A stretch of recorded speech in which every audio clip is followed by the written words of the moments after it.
अध्याय 2300 आपका नाम डू फेंगशुन है। क्या तुम क्या करना चाहते हो? कमीने, तुमने डू फेंगशुन पर हाथ डालने की हिम्मत की। अगर तुमने उस पर हाथ डालने की हिम्मत की तो ये स्वर्गीय दाओ आत्मा विनाश कर देगा।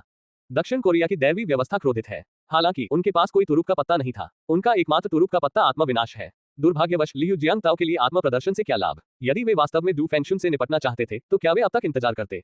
पिछले एक दर्जन या उससे अधिक जन्मों में लियू जियांगताओ को डू फेंगशुन को अपनी स्त्री बनाने का पर्याप्त अवसर मिला था। उस स्थिति में हरक्यूलिस का अस्तित्व ही नहीं होगा। वास्तव में लियू जियांगताओ के मार्गदर्शन के बिना धर्म समाप्ति युग में हरक्यूलिस की खेती करना असंभव होता, 1000 या 2000 वर्षों में तो और भी अधिक समय में। यह अनुमान लगाया जा रहा है कि तियानशेन पहले परिवर्तन के मध्य चरण तक जीत जाएगा, जो काफी अच्छा है। उत्तेजित मत होइए, मैं डू फेंगशुन को चोट नहीं पहुंचाऊंगा। हालांकि डू फेंगशुन आपका तुरुप का इक्का है, फिर भी मैं उसकी कद्र करता हूं। क्या? लियू जियांगताओ के शब्द सुनकर स्वर्गीय दाओ के कोरियाई नेता आश्चर्यचकित रह गए।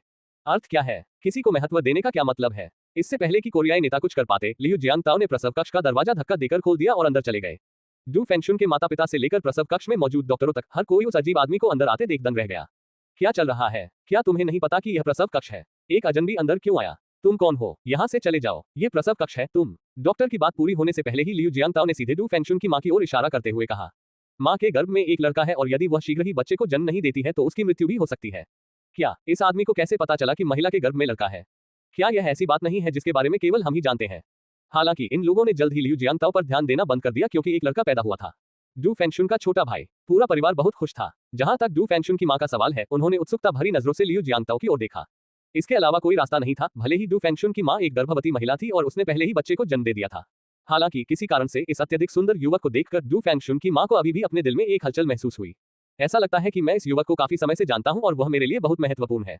बेशक डू फेंगशुन की मां को यह नहीं पता था कि उसके मन में यह भावना पूरी तरह से डू फेंगशुन के कारण थी।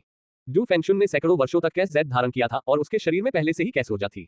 डू फेंगशुन की मां ने भी अपनी 10 महीने की गर्भावस्था के दौरान कुछ अराजक ऊर्जा को अवशोषित किया था। इसलिए उसे लियू जियांगताओ के प्रति स्वाभाविक लगाव था, एक ऐसा व्यक्ति जिसका शरीर अराजक आध्यात्मिक शक्ति से भरा था। पंखों वाले पक्षियों का एक साथ झुंड। मैं ठीक इसी स्थिति का वर्णन कर रहा हूँ। भीड़ की परवाह न करते हुए लियू जियांगताओ बच्ची के पास गए और फुसफुसाए। छोटी बच्ची, मैंने अपना वादा निभाया। जब तुम्हारा पुनर्जन्म हुआ तो मैंने तुम्हें पा लिया। हाँ, वहां उपस्थित सभी लोग दंग रह गए। अर्थ क्या है? पुनर्जन्म क्या है? इससे पहले कि कोई कुछ बोल पाता, लियू जियांगताओ ने फिर कहा, अब से तुम्हारा नाम डू फेंगशुन होगा। तुम इस पत्थर को सैकड़ों सालों से अपने साथ रखते आए हो और यह अब भी तुम्हारा है। जैसे ही उन्होंने यह बात कही, लियू जियांगताओ ने अपना दाहिना हाथ आगे बढ़ाया और एक क्रिस्टल सा स्पष्ट अस्तव्यस्त जेड का टुकड़ा सीधे उनके हाथ में प्रकट हुआ। जेड पत्थर लियू जियांगताओ जैसा दिखता है। जब यह जेड प्रकट हुआ तो दक्षिण कोरिया का स्वर्गीय दाओ लगभग पागल हो गया। आप क्या कर रहे हो? अरे कमीने, क्या करने की कोशिश कर रहे हो? अभी बंद करो। साले, मैंने तेरे साथ सौदा क्यों किया? क्यों? अब मुझे इसका पछतावा है। उस क्षण कोरियाई राज्य के स्वर्गीय दाओ को पता चल गया कि उसकी दीर्घकालिक योजना शायद विफल हो जाएगी। इस जीवन में डू फेंगशुन का जन्म स्वाभाविक रूप से हुआ था, इसमें कोई परिवर्तन नहीं हुआ था। इसलिए इस जीवन में डू फेंगशुन की आत्मा पूर्ण है। एक पूर्ण दिव्य आत्मा लियू जियांगताओ पर गहरी निर्भरता और कैस जेड जो एक कुंजी के रूप में कार्य कर सकती है। वह जानता था कि उसे लियू जियांगताओ ने मूर्ख बनाया है। इतने लंबे समय तक योजना बनाने और सफलता को अपनी पहुंच में देखने के बाद किसी और ने उसे छीन लिया। अरे कमीने, अगर मैं इसे नहीं ले सकता तो तुम भी नहीं ले सकते। दक्षिण कोरिया में प्राकृतिक व्यवस्था शांत हो गई है। लियू जियांगताओ ने दक्षिण कोरिया के प्राकृतिक कानून की अनदेखी की। मैं तो बस नपुंसकता के आवेश में क्रोध ही कर सकता हूँ। डू फेंगशुन तक चलते हुए लियू जियांगताओ ने धीरे से जेड को डू फेंगशुन के माथे पर रख दिया। तुरंत ही जेड पत्थर सीधे डू फेंगशुन के माथे में समा गया। जेड का ये टुकड़ा डू फेंगशुन की 10 से अधिक पीढ़ियों की सभी यादों को संजोए हुए है। हालांकि डू फेंगशुन अभी भी बहुत कमजोर है और यादों के इतने शक्तिशाली प्रभाव का सामना नहीं कर सकता है, इसलिए लियू जियांगताओ ने जेड पत्थर को भी सील कर दिया। हालांकि एक जानकारी लीक हो गई। अब से तुम्हारा नाम डू फेंगशुन होगा। इस क्षण से तुम मेरी हो। चाहे कोई भी तुम्हें नुकसान पहुंचाने की कोशिश करे, मैं तुम्हारा ख्याल रखूंगा। लियू जियांगताओ के शब्दों को सुनकर डू फेंगशुन की आंखों पर धीरे धीरे ध्यान केंद्रित हुआ। आखिरकार जब वह पैदा हुआ था तब वह स्वर्गीय संघ क्षेत्र के पहले चरण में पहले से ही एक मध्यम स्तर का विशेषज्ञ था। वह निश्चित रूप से आम लोगों से अलग है। बूम, दरार, चटक चटक और पॉपिंग। अस्पताल के ऊपर की सुनहरी रोशनी गायब हो गई। इसके बजाय तेज बिजली की चमक दिखाई दी। तभी जिस भवन में प्रसव कक्ष स्थित था, वहां बिजली गिरी और बिजली की छड़ द्वारा उसे जमीन में खींच लिया गया। आप यही पूछ रहे हैं? लियू जियांगताओ ने अचानक ऊपर देखा। छत तुरंत उखड़ गई। सौभाग्य से प्रसव कक्ष इमारत की सबसे ऊपरी मंजिल पर था, अन्यथा कौन जानता है कि कितने लोग प्रभावित होते। अपने दाहिने हाथ के एक झटके से विश्व ब्लेड उसकी मुट्ठी में आ गया। बिना किसी हिचकिचाहट के लियू जियांगताओ ने चाकू को दोनों हाथों से पकड़ लिया और उसे आकाश की ओर तेजी से घुमाया। फुश, ब्लेड की ऊर्जा आसमान में उड़ गई और असीम बिजली के बीच सीधे प्रहार किया। बूम, दरार, एक तीखी आवाज के साथ आकाश में चमकती बिजली बिना किसी निशान के गायब हो गई और उसकी जगह तारों की रोशनी से भरा आकाश छा गया। गल्प, वहां उपस्थित सभी लोगों ने अनायास ही निगल लिया। यह अविश्वसनीय रूप से शक्तिशाली है। क्या ये कोई देवता हो सकता है? हाँ, वे अवश्य ही देवता होंगे, अन्यथा वे यह नहीं कहते कि उन्हें इस बच्ची का पुनर्जन्म मिल गया है। वे निश्चित रूप से सिर्फ इसलिए आकाश पर हमला नहीं करेंगे क्योंकि वहां बिजली चमक रही है। दबंग, ये तो बहुत ही दबंग गई है। हालांकि वास्तव में इसी प्रकार का पुरुष अधिक आकर्षक होता है। डू फेंगशुन की मां और सभी महिलाओं सहित उपस्थित सभी लोगों को डू फेंगशुन के प्रति एक अजीब ईर्ष्या की भावना महसूस हुई। पूर्व के सबसे रहस्यमय देश में वू दवांग रहता है, जो एक महिला से इतना क्रोधित था कि वह उसके लिए सब कुछ दांव पर लगाने को तैयार था। आश्चर्य की बात यह है कि वहां एक शक्तिशाली और अत्यंत सुंदर व्यक्ति भी था जो एक बच्ची के लिए स्वर्ग तक पहुंच सकता था। मैं बहुत ईर्ष्यालु हूं, सचमुच ईर्ष्यालु हूं। हालांकि उसी समय आकाश में अचानक एक शक्तिशाली ऊर्जा उतार चढ़ाव दिखाई दिया। स्वर्गीय संत तीसरा परिवर्तन, स्वर्गीय संत चौथा परिवर्तन, स्वर्गीय संत पांचवा परिवर्तन। मेजबान सावधान रहें, चूंकि आपने दक्षिण कोरिया के स्वर्गीय दाव पर हमला किया है, इसलिए इस दुनिया के स्वर्गीय दाव अपमानित महसूस कर रहे हैं और एकजुट होने लगे हैं। अध्याय 2301। क्या आप नृत्य करना चाहते हैं? धमकी। पूरे अस्पताल में उत्पीड़न की भारी भावना व्याप्त हो गई। उस अंतिम क्षण में लियू जियांगताओ को यह महसूस हुआ कि इस दुनिया में स्वर्गीय दाव की युद्ध शक्ति स्वर्गीय संत क्षेत्र के 7वें स्तर तक बढ़ गई थी। यद्यपि ये केवल एक क्षण के लिए था, वह पुनः स्वर्गीय संत क्षेत्र के 6ठे स्तर पर उतर आया। हालांकि ये वास्तव में स्वर्गीय संत का 7वां स्तर है। भले ही यह क्षण भर के लिए ही क्यों न हो, भारी दबाव के बावजूद लियू जियांगताओ की आंखों में रोशनी की एक चमक चमक उठी। क्या आप युद्ध चाहते हैं? स्वर्ग ने कोई जवाब नहीं दिया। हालांकि दबाव जारी रहा। यद्यपि यह ज्ञात है कि स्वर्गीय दाव की आभा स्वर्गीय संत के मूल 7वें स्तर से स्वर्गीय संत के 6ठे स्तर तक क्यों गिर गई है। स्वर्गीय संत क्षेत्र के 6ठे स्तर के स्वर्गीय दाव को लियू जियांगताओ के साथ निपटना बहुत आसान था, जिन्होंने अभी अभी स्वर्गीय संत क्षेत्र के 4थे स्तर में प्रवेश किया था। हालांकि लियू जियांगताओ बस ठंडे दिमाग से देख रहे थे, बिना किसी झिझक के। यदि आप 10 सेकंड में मुझे निशाना बनाना जारी रखते हैं तो आपके खिलाफ कार्रवाई करने के लिए मुझे दोष न दें। इस बिंदु पर लियू जियांगताओ ने धीरे से अपनी उंगली बढ़ाई। प्रति सेकंड एक क्लिक, 1 2 3। 10वें सेकंड में लियू जियांगताओ ने दोनों हाथों से चाकू पकड़ लिया। क्या आप नाचना शुरू करने वाले हैं? स्वर्ग की ओर। एक क्षण में लियू जियांगताओ के शरीर से एक शक्तिशाली ऊर्जा का प्रवाह फूट पड़ा। हालांकि उसी क्षण स्वर्गीय दाव की आभा अव्यवस्थित होने लगी। यहां तक कि स्वर्गीय दाव के बीच भी कुछ झड़पें हुई। लियू जियांगताओ थोड़ा हैरान रह गया। ये है, क्या स्वर्गीय व्यवस्था के भीतर आंतरिक कलह है? इससे पहले कि लियू जियांगताओ कुछ पूछ पाते, सिस्टम ने सीधे बोल दिया। चूंकि पूर्व के सबसे रहस्यमय देश की रक्त रेखा मेजबान में पाई गई थी, इसलिए पूर्व के सबसे रहस्यमय देश के स्वर्गीय दाव ने न केवल मेजबान के प्रति अपनी शत्रुता वापस ले ली, बल्कि उन अन्य स्वर्गीय दाव पर भी सीधे हमला किया जो मेजबान पर हमला करने की तैयारी कर रहे थे। क्या ये वास्तव में पूर्व में सबसे रहस्यमय देश के रूप में अपनी प्रतिष्ठा पर खरा उतरता है? इससे कोई फर्क नहीं पड़ता कि आप किस दुनिया में हैं। पूर्व के सबसे रहस्यमय देश के सभी नागरिकों को पूर्व के सबसे रहस्यमय देश द्वारा संरक्षित किया जाएगा। मेरा महान पूर्व कितना भव्य है। स्वर्गीय संत 6ठी रैंक, स्वर्गीय संत 5वीं रैंक, स्वर्गीय संत 4थी रैंक। जल्द ही आकाश में स्वर्गीय दाव 2 भागों में विभाजित हो गया। पूर्व के सबसे रहस्यमय देश के स्वर्गीय दाव के नेतृत्व में एक समूह ने लियू जियांगताओ की रक्षा की और यहां तक कि उन स्वर्गीय दाव के खिलाफ लड़ने की पहल भी की। इस बीच दक्षिण कोरिया के हेवनली दाव और संयुक्त राज्य अमेरिका के हेवनली दाव के नेतृत्व में हेवनली दाव का एक गुट लियू जियांगताओ को निशाना बनाने में लगा रहा। स्वर्गीय दाव के बीच संघर्ष के कारण लियू जियांगताओ पर निर्देशित स्वर्गीय दाव दबाव स्वर्गीय संत क्षेत्र के 3रे चरण के चरम तक गिर गया है। स्वर्गीय संत के 3रे चरण का शिखर। क्या लियू जियांगताओ अब भी डरेंगे? जीवन और मृत्यु को हल्के में लें। यदि आप आश्वस्त नहीं हैं तो लड़ें। चूंकि तुम नाचने जा रहे हो तो पूरी तरह से गायब हो जाओ। जोर से चिल्लाते हुए लियू जियांगताओ ने अपना हाथ लहराया और तुरंत डू फेंगशुन के परिवार को उसकी आंतरिक दुनिया में ले जाया गया और एक सुरक्षित गृह पर रखा गया। उसी समय लगभग सभी स्वर्गीय दाव को उस समय एक दूसरी दुनिया की आभा का एहसास हुआ जब लियू जियांगताओ ने अपनी आंतरिक दुनिया खोली। अवचेतन रूप से सभी स्वर्गीय दाव प्राणी उस भ्रामक स्थान की ओर देख रहे थे। अन्य देशों के स्वर्गीय दाव निष्क्रिय रहे, लेकिन संयुक्त राज्य अमेरिका के स्वर्गीय दाव सीधे आगे बढ़ गए। आंतरिक दुनिया में प्रवेश कर चुके संयुक्त राज्य अमेरिका के स्वर्गीय दाव को देखते हुए लियू जियांगताओ के होंठ फड़क उठे। वह तो बस अपनी आंतरिक दुनिया में मछली पकड़ रहा था। पहले तो मैंने सोचा कि अगर मैं दक्षिण कोरिया के इस मंदबुद्धि तियांदाओ को यहां आने के लिए राजी कर सकूं तो ये काफी अच्छा होगा। अप्रत्याशित रूप से दक्षिण कोरिया के कानूनों से भी अधिक अज्ञानी लोग मौजूद हैं। उन्होंने ऐसी जगह में घुसने का साहस किया जहां उन्हें कुछ भी पता नहीं था। ये पूर्ण मूर्खता के अलावा और क्या हो सकता है? उसी क्षण अन्य सभी स्वर्गीय दाव स्तब्ध रह गए। वे अंदर रेंग गए। वे वास्तव में अंदर रेंगने में कामयाब रहे। वे किसी तरह बिना जानकारी के अंदर घुसने में कामयाब हो गए। क्या अंदर कोई खजाना हो सकता है? बेशक अन्य स्वर्गीय दाव इस बात से पूरी तरह अनजान थे कि दक्षिण कोरिया के स्वर्गीय दाव ने इस जानकारी का उपयोग करके पहले ही संयुक्त राज्य अमेरिका के स्वर्गीय दाव के साथ एक सौदा कर लिया था। ऐसा कहा जाता है कि लियू जियांगताओ का एक विशेष स्थान है। वह विशेष स्थान जादुई है। ये जीवित जीवन में प्रवेश करने में सक्षम है और जीवन इसके भीतर विद्यमान रह सकता है। उस स्थान में बहुत सारी अच्छी चीजें हैं। साथ ही उस स्थान में कोई स्वर्गीय दाव नहीं लगता। जब तक आप प्रवेश करते हैं आप उस स्थान पर प्रभुत्व स्थापित कर सकते हैं। एक पूर्ण स्थान, ये तो अद्भुत होगा। उस स्थान पर कब्जा करके व्यक्ति अधिक शक्ति प्राप्त कर सकता है। यदि यह शक्तिशाली होकर उभरता है तो यह इस दुनिया के सभी स्वर्गीय दाव को निगल सकता है और इस दुनिया का एकमात्र स्वर्गीय दाव बन सकता है। इस दुनिया की ऊर्जा का उपयोग करके स्वयं को उन्नत करने के लिए भविष्य में आगे बढ़ना, स्वर्गीय संत 10वीं क्रांति बनना या यहाँ तक कि अधिक शक्तिशाली बनना असंभव नहीं है। जो सैनिक जनरल नहीं बनना चाहता वह अच्छा सैनिक नहीं है। जो स्वर्गीय मार्ग सुधारना नहीं चाहता वह अच्छा स्वर्गीय मार्ग नहीं है। इसलिए संयुक्त राज्य अमेरिका के स्वर्गीय दाव ने प्रवेश किया। इसी प्रकार कोरियाई स्वर्गीय मार्ग को भी इसमें शामिल किया गया। उनकी सोच सरल थी, बदला। चूंकि लियू जियांगताओ ने उस क्षेत्र पर कब्जा कर लिया है तो वह उस क्षेत्र का स्वर्गीय दाव बन जाता है जो लियू जियांगताओ के क्षेत्र पर कब्जा कर लेता है। मनुष्य स्वर्ग का मार्ग नहीं बन सकते। वे इस बारे में जानते हैं। हालांकि कोई नहीं जानता था कि वह क्षेत्र लियू जियांगताओ की आंतरिक दुनिया थी। भले ही वह स्वर्गीय दाव बन जाए फिर भी वह लियू जियांगताओ द्वारा नियंत्रित रहेगा। स्वर्ग का मार्ग बस स्वर्ग का मार्ग है। उसके हाथ की एक लहर के साथ आंतरिक दुनिया का प्रवेश द्वार गायब हो गया। आसमान की ओर देखते हुए लियू जियांगताओ ने धीरे से कहा, ठीक है, वे सब जल्द ही गिर जाएंगे। बाकी तुम लोग संभाल लो। ऐसा कहने के बाद लियू जियांगताओ का चेहरा चमक उठा और वह सीधे आंतरिक दुनिया में प्रवेश कर गया। जिस क्षण लियू जियांगताओ ने आंतरिक दुनिया में प्रवेश किया, उसने दो भयानक कांपते बादल देखे। यह एक बहुत बड़ा पिंड था जो लगभग 100 मील तक फैला हुआ था और संभवतः यह संयुक्त राज्य अमेरिका का स्वर्गीय दाव था। यह एक बहुत छोटा पिंड था जिसका आकार मात्र 3 से 5 मील था और संभवतः यह दक्षिण कोरिया का हेवनली वे था। दुर्भाग्यवश विभिन्न तरीकों से षड्यंत्र रचे जाने के बाद दक्षिण कोरिया का पहले से ही कमजोर स्वर्गीय दाव और भी कमजोर हो गया है। ये जगह कहाँ है? अरे लियू जियांगताओ, तुमने हमसे खेलने की हिम्मत कैसे की? कमजोर स्वर्गीय दाव क्रोध में दहाड़ा। हमें अभी बाहर निकालो, वरना हम सब स्वर्गीय दाव एक साथ इकट्ठा हो गए तो तुम मर जाओगे। और संयुक्त राज्य अमेरिका के स्वर्गीय दाव ने भी चिल्लाकर कहा, मानव, तुम्हारे पास हमें इस क्षेत्र की विशेष प्रकृति के बारे में बताने और आंतरिक दुनिया को खोलने का केवल एक ही मौका है, अन्यथा हम इस स्थान पर पूरी तरह से कब्जा कर लेंगे और इसे नष्ट कर देंगे। उस समय इस स्थान का सारा जीवन मर जाएगा। हल्की सी मुस्कान के साथ लियू जियांगताओ की आंखों में जानलेवा इरादे चमक उठे।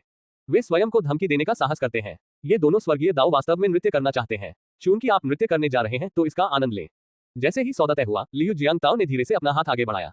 एक क्षण में विश्व की शक्ति उलट गई और एक विशाल मुट्ठी में परिवर्तित हो गई जो दक्षिण कोरिया के स्वर्गीय दाव पर जोरदार प्रहार कर गई। टकराना, पफ, एक मुक्का से दक्षिण कोरिया का स्वर्गीय दाव टुकड़े टुकड़े हो गया। तभी विश्व वृक्ष अचानक प्रकट हुआ और कोरियाई स्वर्गीय दाव के शरीर पर भयंकर प्रहार किया और ऊर्जा की धाराएं विश्व वृक्ष द्वारा उन्मत्त रूप से अवशोषित कर ली गईं। अध्याय 2302 एकमात्र स्वर्गीय दाव। नहीं, मैं मर जाऊंगा, कृपया कृपया मुझे जाने दो। लियू जियांगताओ, भाई नहीं, पिताजी नहीं, दादा, कृपया मुझे जाने दो, कृपया अब ऐसा मत करो, मैं सचमुच मरने जा रहा हूँ। मुझे तुम्हारे खिलाफ साजिश नहीं करनी चाहिए थी। मुझे सिर्फ तुम्हें देखकर तुम्हारी सारी चीजें अपने पास नहीं रखनी चाहिए थी। मुझे 1000 साल से भी पहले तुम्हारे खिलाफ साजिश नहीं करनी चाहिए थी। प्लीज मुझे जाने दो। ... दक्षिण कोरिया का स्वर्गीय दाव पागलपन में चीख रहा है। हालांकि लियू जियांगताओ विचलित रहे। प्रणाली ने कहा कि भले ही उसने दक्षिण कोरिया के स्वर्गीय दाव को नष्ट कर दिया हो, फिर भी वह उसे अवशोषित नहीं कर सकती। इससे केवल दक्षिण कोरिया के दाव को बाहरी दुनिया में प्रकट होने और फिर अन्य दुनिया द्वारा अवशोषित होने की अनुमति मिलेगी। लेकिन अभी क्या विश्व वृक्ष इसे अवशोषित नहीं कर रहा है? लियू जियांगताओ इस बात को लेकर बहुत उत्सुक थे कि अगर वह इसे अवशोषित करना जारी रखेंगे तो क्या होगा। क्या दक्षिण कोरिया का स्वर्गीय मार्ग नष्ट हो जाएगा? 10 सेकंड, मात्र 10 सेकंड में दक्षिण कोरिया का स्वर्गीय दाव एक छोटे साधारण चिन्ह में बदल गया।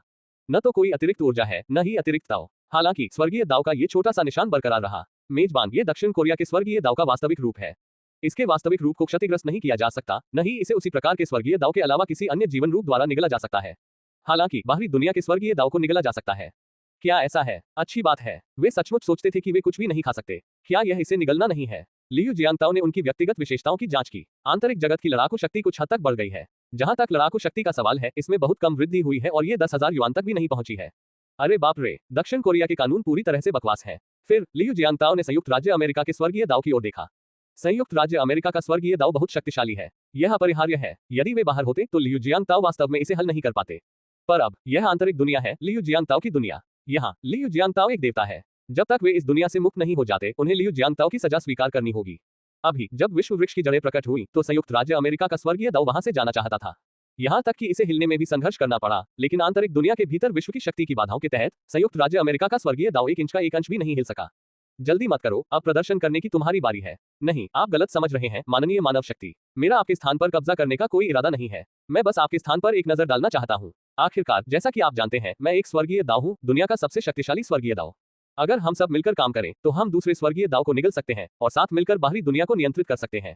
क्या ऐसा है? लियू जियांगताओ के होंठ थोड़े मुड़ गए। उसी क्षण सिस्टम की आवाज सुनाई दी। मिशन में यादृच्छिकता आगे बढ़ने का एकमात्र रास्ता, एकमात्र स्वर्गीय दाव। यह एक जादुई दुनिया है। जैसा कि हम सभी जानते हैं, हर दुनिया में केवल एक ही स्वर्गीय दाव होता है, अन्यथा दुनिया बेहद अस्थिर हो जाएगी और इससे विकास और उन्नति पर भी असर पड़ेगा। हालांकि इस दुनिया में सैकड़ों स्वर्गीय दाव हैं, जो बिल्कुल अकल्पनीय है। इसलिए कृपया एक स्वर्गीय दाव को चुनें और उसे इस दुनिया का एकमात्र स्वर्गीय दाव बनाएं। सफलता पुरस्कार, आंतरिक विश्व युद्ध शक्ति में यादृच्छिक वृद्धि, सभी विशेषताओं की युद्ध शक्ति में यादृच्छिक वृद्धि। क्या ऐसा है? इससे चीजें आसान हो जाती हैं। तो यह है संयुक्त राज्य अमेरिका का स्वर्गीय दाव। आप कहते हैं कि आप सबसे शक्तिशाली हैं। दक्षिण कोरिया का स्वर्गीय दाव इतना कमजोर है, फिर भी उसमें कई अच्छी चीजें हैं। आपके पास कौन सी अच्छी चीजें हैं? मुझे मत बताइए कि आपके पास नहीं है। क्या यह अच्छी चीज है? दक्षिण कोरिया में वास्तव में दैवीय न्याय की कोई अवधारणा नहीं है। वह तो केवल एक नव आरोहित स्वर्गीय दाव है। स्वर्ग में जो अच्छी चीजें हैं, वे सभी स्वर्ग बनने में लगे समय के अनुपात में हैं। यद्यपि दक्षिण कोरिया में स्वर्ग के कानून भयानक हैं, फिर भी वे लंबे समय से अस्तित्व में हैं।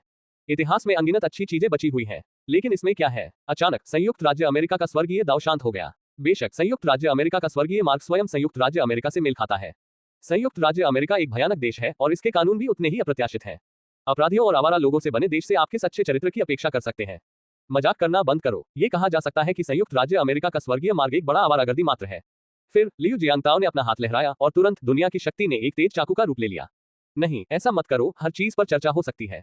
हालांकि मेरे पास कुछ भी अच्छा नहीं है, मुझे पता है किसके पास है। अगर हम सहयोग करें तो हम स्वर्गीय दाव से सभी अच्छी चीजें छीन सकते हैं और फिर उन्हें 30/70 में बांट सकते हैं। अगर हमें खजाने का सिर्फ 30% ही मिले तो भी तुम बहुत आगे बढ़ जाओगे। 30%। ऐसा लगता है कि यह बच्चा पीली नदी देखने के बाद भी हार नहीं मानेगा। विश्व की शक्ति से निर्मित तलवार का पतन जारी रहा। यदि 3:7 काम नहीं करता है तो 4:6 नहीं 5:5 कैसा रहेगा? ये तो हद हो गई। आखिरकार ये हमारी दुनिया की बात है। इसे 50/50 में बांटना हमारी उदारता ही है। अगर तुम ऐसा ही करते रहे तो हम सब एकजुट होकर तुम्हें सजा देंगे। 30/70 का बंटवारा कैसा रहेगा? आप 70% ले लें। मैं तुम्हें सब कुछ दूंगा लेकिन नहीं। अगर तुम मुझे एकमात्र स्वर्गीय दाव बनने में मदद कर सकते हो तो मैं तुम्हें वह सब कुछ दूंगा जो स्वर्गीय दाव के पास है। संयुक्त राज्य अमेरिका के दहाड़ते स्वर्गीय दाव को देखते हुए लियू जियांगताओ के चेहरे पर तिरस्कार का भाव दिखाई दिया। मैंने शुरू में सोचा था कि पिल्ले जैसे देश और दक्षिण कोरिया जैसे देश गुंडे हैं जो कमजोरों का शिकार करते हैं और ताकतवरों से डरते हैं। अब पीछे मुड़कर देखता हूं तो मुझे एहसास होता है कि मैं चीजों के बारे में बहुत ज्यादा सोच रहा था। जैसा कि कहावत है, एक ही पंख के पक्षी एक साथ रहते हैं। ये तथ्य कि इन दुनियाओं के नियम एक दूसरे के साथ टकरा सकते हैं, ये दर्शाता है कि वे सभी एक ही पंख के पक्षी हैं। काटना। जिस क्षण आवाज गिरी, संयुक्त राज्य अमेरिका का स्वर्गीय दाव सीधे विघटित हो गया। अगले ही पल विश्व वृक्ष की जड़ें भी उन्मत्त होकर दौड़ पड़ी। अब केवल संयुक्त राज्य अमेरिका के स्वर्गीय कानून की गालियां और शर्तें ही शेष रह गई हैं। यहां तक कि मृत्यु के बाद भी उसे यह समझ नहीं आया कि लियू जियांगताओ ने उसे क्यों मारना चुना। क्या सहयोग एक बेहतर विकल्प नहीं है? यदि यह अतीत में होता तो लियू जियांगताओ निश्चित रूप से बचकाने तरीके से दहाड़ते, क्योंकि वह पूर्व के सबसे रहस्यमय देश से आए व्यक्ति थे और यदि उन्होंने सहयोग करना भी चुना होता तो वे अपने ही देश में स्वर्ग का रास्ता चुन रहे होते। लेकिन अब लियू जियांगताओ ऐसा नहीं करते। खलनायक बहुत अधिक बोलने से मर जाता है। इसके अलावा इन बातों को कहने से अंतिम परिणाम पर कोई लाभकारी प्रभाव नहीं पड़ेगा। 1 मिनट बाद संयुक्त राज्य अमेरिका के स्वर्गीय दाव का केवल एक निशान ही शेष रह गया। एक क्षण में लियू जियांगताओ बाहर प्रकट हुए। जिस क्षण ये प्रकट हुआ, लियू जियांगताओ यह महसूस करके हैरान रह गया कि स्वर्गीय दाव की आभा और भी अधिक मजबूत हो गई थी। यहां तक कि लियू जियांगताओ को भी एक अलग तरह का दबाव महसूस हुआ। स्वर्गीय संत क्षेत्र का 5वां चरण। स्वर्गीय दाव अब 5वां स्वर्गीय संत बन गया है। क्या ऐसा हो सकता है कि स्वर्गीय दाव पुनः एकजुट हो गए हैं? हालांकि अगले ही पल लियू जियांगताओ मुस्कुराया। आकाश में सबसे शक्तिशाली स्वर्गीय दाव पूर्व के सबसे रहस्यमय देश का स्वर्गीय दाव है। इस बीच कुछ देशों के स्वर्गीय दाव पूर्व के सबसे रहस्यमय देश के स्वर्गीय दाव के साथ विलय कर रहे हैं। ये सही है, मूलतः उनका ऐसा करने का इरादा नहीं था। अध्याय 2303 स्वर्ग के दाव की पहचान। कोई भी अपने आप को खोना नहीं चाहता। मैं किसी और के जीवन का हिस्सा नहीं बनना चाहता। आखिरकार ऐसा करने से व्यक्ति स्वयं अशुद्ध हो जाएगा। वास्तव में उन्हें अपने जीवन काल में कभी भी स्वर्गीय दाव बनने का मौका नहीं मिलेगा। पिछली स्थिति काफी असहज थी। 300 से अधिक स्वर्गीय दाव एक दुनिया को नियंत्रित करते हैं। हालांकि उस स्थिति में हर कोई आखिरकार एक व्यक्ति था। ये शुद्ध जीवन है और अब इन तत्वों को एकीकृत करके स्वयं के बारे में सब कुछ पूर्व के सबसे रहस्यमय देश में स्वर्ग की इच्छा पर निर्भर होगा। जीवन या मृत्यु पूरी तरह से दूसरे व्यक्ति के निर्णय पर निर्भर है। इसलिए कोई भी स्वर्गीय दाव तब तक विलय का चयन नहीं करेगा जब तक कि अत्यंत आवश्यक न हो। हालांकि अभी 1 मिनट पहले वहां उपस्थित सभी स्वर्गीय दाव प्राणियों को अचानक एहसास हुआ कि दक्षिण कोरिया के स्वर्गीय दाव नष्ट हो गए हैं। उसके शरीर की सारी ऊर्जा बिना किसी निशान के गायब हो गई। यहां तक कि स्वर्गीय दाव का चिन्ह भी अब महसूस नहीं किया जा सकता। क्या यह हो सकता है कि उस आदमी ने सचमुच स्वर्गीय दाव को नष्ट कर दिया हो? क्या स्वर्ग का मार्ग अमर और अविनाशी नहीं है? क्या यह संभव है कि स्वर्गीय दाव को नष्ट किए जाने के अलावा भी अन्य तरीके हो? क्या यह संभव है कि मनुष्य सचमुच अपनी इच्छा से स्वर्गीय दाव को नष्ट करने में सक्षम हो? अगर ऐसा है तो यह भयावह है। हालांकि केवल दक्षिण कोरिया के स्वर्गीय दाव ही मारे गए। दक्षिण कोरिया में स्वर्गीय व्यवस्था की किस प्रकार की अवधारणा है? इतनी कमजोर, यहां तक कि वहां उपस्थित कई स्वर्गीय दाव प्राणियों में भी इसे खा जाने की क्षमता थी। हालांकि संयुक्त राज्य अमेरिका का एक और भी अधिक शक्तिशाली स्वर्गीय दाव है। जब तक संयुक्त राज्य अमेरिका का स्वर्गीय दाव उस आदमी को संभाल सकता है तब तक सब ठीक है। हालांकि अगले ही पल वे ये जानकर भयभीत हो गए कि संयुक्त राज्य अमेरिका का स्वर्गीय दाव भी तेजी से कमजोर हो रहा था। 1 मिनट, सिर्फ 1 मिनट में वे संयुक्त राज्य अमेरिका के स्वर्गीय दाव की आभा को महसूस नहीं कर सके। इससे सभी राष्ट्रों के स्वर्गीय दाव बेचैन हो गए। पूर्व के सबसे रहस्यमय देश के स्वर्गीय दाव से निपटना अपेक्षाकृत आसान है। वह जानता है कि लियू जियांगताओ उसके अपने लोगों में से एक है। क्योंकि उन पर अपने देश की अनूठी छाप है, इसलिए उनके लिए आत्महत्या करना असंभव है। हालांकि अन्य देशों में प्रकृति के नियम लागू नहीं होते। वे उस दुष्ट विध्वंसक लियू जियांगताओ के विरुद्ध एकजुट होकर लड़ने की तीव्र कोशिश कर रहे थे। हालांकि जब ये स्वर्गीय दाव एकजुट हुए तो उन्होंने पाया कि यह काम नहीं कर रहा था। क्योंकि पूर्व के सबसे रहस्यमय देश के स्वर्गीय दाव ने विलय करना नहीं चुना, न ही उसने सेना में शामिल होना चुना। इसकी अनुमति कैसे दी जा सकती है? पूर्व के सबसे रहस्यमय देश के स्वर्गीय दाव के बिना उनका तथाकथित गठबंधन एक मजाक होगा। इससे पहले संयुक्त राज्य अमेरिका के स्वर्गीय दाव के नेतृत्व में वे एकजुट होने में सक्षम थे। इसके अलावा संयुक्त राज्य अमेरिका का स्वर्गीय दाव बहुत शक्तिशाली है और अब शक्तिशाली संयुक्त राज्य अमेरिका के स्वर्गीय दाव को मार दिया गया है। ये लियू जियांगताओ के लिए पोषण भी बन सकता है, लियू जियांगताओ को और भी मजबूत बनाने के लिए। और उनके बारे में क्या? संयुक्त राज्य अमेरिका के स्वर्गीय मार्ग के खो जाने के कारण यह और भी कमजोर हो गया है। चीजें तब दिलचस्प हो जाती हैं जब एक पक्ष मजबूत होता है और दूसरा कमजोर। इसके अलावा पूर्व के सबसे रहस्यमय देश के स्वर्गीय दाव के अलावा बड़ी संख्या में स्वर्गीय दाव भी हैं। ये वे स्वर्गीय मार्ग थे जिन्हें वे कभी तुच्छ समझते थे, बहुत कमजोर। हालांकि ये देखने के बाद कि पूर्व के सबसे रहस्यमय देश के स्वर्गीय दाव ने सेना में शामिल होने का विकल्प नहीं चुना है, उन स्वर्गीय दाव ने भी सेना में शामिल होने से इनकार कर दिया। ये कहा जा सकता है कि लगभग 1/3 देशों की प्राकृतिक व्यवस्था ने इसे अस्वीकार कर दिया है। यह अजीब है, नहीं 1/3 नहीं, क्योंकि उन्होंने संयुक्त राज्य अमेरिका और दक्षिण कोरिया से स्वर्गीय दाव का समर्थन खो दिया था और पूर्व के सबसे रहस्यमय देश के स्वर्गीय दाव नेताओं के एक समूह द्वारा उन्हें अस्वीकार कर दिया गया था। वे केवल आधे से भी कम स्वर्गीय दाव को एकजुट कर सके। स्वर्गीय संघ क्षेत्र का 5वां चरण। लेकिन क्या कौशल का ये स्तर वास्तव में लियू जियांगताओ से निपटने के लिए पर्याप्त है? तभी पूर्व के सबसे रहस्यमय देश के स्वर्गीय दाओ ने धीमी आवाज में कहा। हालांकि यह अजीब है, लेकिन मुझे उस इंसान पर एक खास निशान का एहसास हुआ जो पूर्व के सबसे रहस्यमय देश से ताल्लुक रखता है। दूसरे शब्दों में, वह व्यक्ति पूर्व के सबसे रहस्यमय देश से है। संक्षेप में, सभी स्वर्गीय दाओ स्तब्ध रह गए। पूर्व के सबसे रहस्यमय देश के लोग। वह व्यक्ति वास्तव में पूर्व के सबसे रहस्यमय देश से था। इसमें कोई आश्चर्य नहीं कि पूर्व के सबसे रहस्यमय देश का स्वर्गीय दाओ इतना निडर है। अतः इसलिए, यदि मेरे देश के लोगों में भी यह क्षमता हो तो मुझे चिंता नहीं होगी। लेकिन अब ये शक्तिशाली व्यक्ति वास्तव में दूसरे देश से है। नहीं, हमें ये सब बदलना होगा। जैसा कि कहा जाता है, यदि आप प्रतिद्वंद्वी को नहीं हरा सकते तो उनके साथ शामिल हो जाइए। हम सभी बहुत लंबे समय से स्वर्गीय दाओ का अनुसरण करते आ रहे हैं। उन्होंने कभी भी अपनी प्रतिष्ठा बचाने या ऐसी किसी भी चीज की परवाह नहीं की। इसलिए पूर्व में सबसे रहस्यमय देश के स्वर्गीय दाओ का अनुसरण करने वाले छोटे स्वर्गीय दाओ के एक समूह ने खुद को त्यागने, अपने स्वर्गीय दाओ छापों को छोड़ने और पूर्व में सबसे रहस्यमय देश के स्वर्गीय दाओ का हिस्सा बनने का फैसला किया। एक के बाद एक वे सीधे पूर्व के सबसे रहस्यमय देश के स्वर्गीय दाओ का हिस्सा बन गए। स्वर्गीय दाओ के एक बड़े समूह के विलय के साथ पूर्व के सबसे रहस्यमय देश के स्वर्गीय दाओ की युद्ध शक्ति भी तेजी से टूट गई। स्वर्गीय संत तीसरा परिवर्तन, स्वर्गीय संत चौथा परिवर्तन, स्वर्गीय संत पांचवां परिवर्तन। जल्द ही दुनिया में केवल 3 बड़े समूह ही बचे। एक भाग पूर्व के सबसे रहस्यमय देश का स्वर्गीय दाओ है, दूसरा भाग स्वर्गीय दाओ का समूह है जो कभी संयुक्त राज्य अमेरिका का था, और स्वर्गीय दाओ का एक हिस्सा ऐसा भी है जो तटस्थ रहता है। 3 स्वर्गीय दाओ विशेषज्ञ जो लगभग स्वर्गीय संघ क्षेत्र के 5वें स्तर के शिखर पर थे, मध्य हवा में प्रकट हुए। तभी लियू जियांगताओ प्रकट हुए। एक नजर में लियू जियांगताओ समझ गया कि क्या हुआ था। बिना किसी हिचकिचाहट के लियू जियांगताओ ने सीधे कहा, स्वर्गीय दाओ, क्यों न हम सेना में शामिल हो जाएं। पूर्व के सबसे रहस्यमय देश का स्वर्गीय दाओ प्राप्त करने के बाद वह अन्य देशों के स्वर्गीय दाओ से बिल्कुल भी नहीं डरता था। कर सकना, 2 बहुत ही सरल शब्द। अपने हाथ की एक लहर के साथ लियू जियांगताओ ने 2 स्वर्गीय दाओ चिन्हों को जन्म दिया जो पूर्व में सबसे रहस्यमय देश के स्वर्गीय दाओ के बगल में प्रकट हुए। उन 2 स्वर्गीय दाओ चिन्हों को देखकर अन्य स्वर्गीय दाओ प्राणी तुरंत पागल हो गए। जैसे ही वह वहां पहुंचने वाला था, लियू जियांगताओ का मन उत्तेजित हो गया और तुरंत उसकी आंतरिक दुनिया खुल गई और देश के स्वर्गीय दाओ का एक हिस्सा एक बार फिर उसकी आंतरिक दुनिया में खींच लिया गया। इस बीच पूर्व के सबसे रहस्यमय देश के स्वर्गीय दाओ ने भी सीधे प्रवेश किया और छठे दर्जे के स्वर्गीय संत बन गए।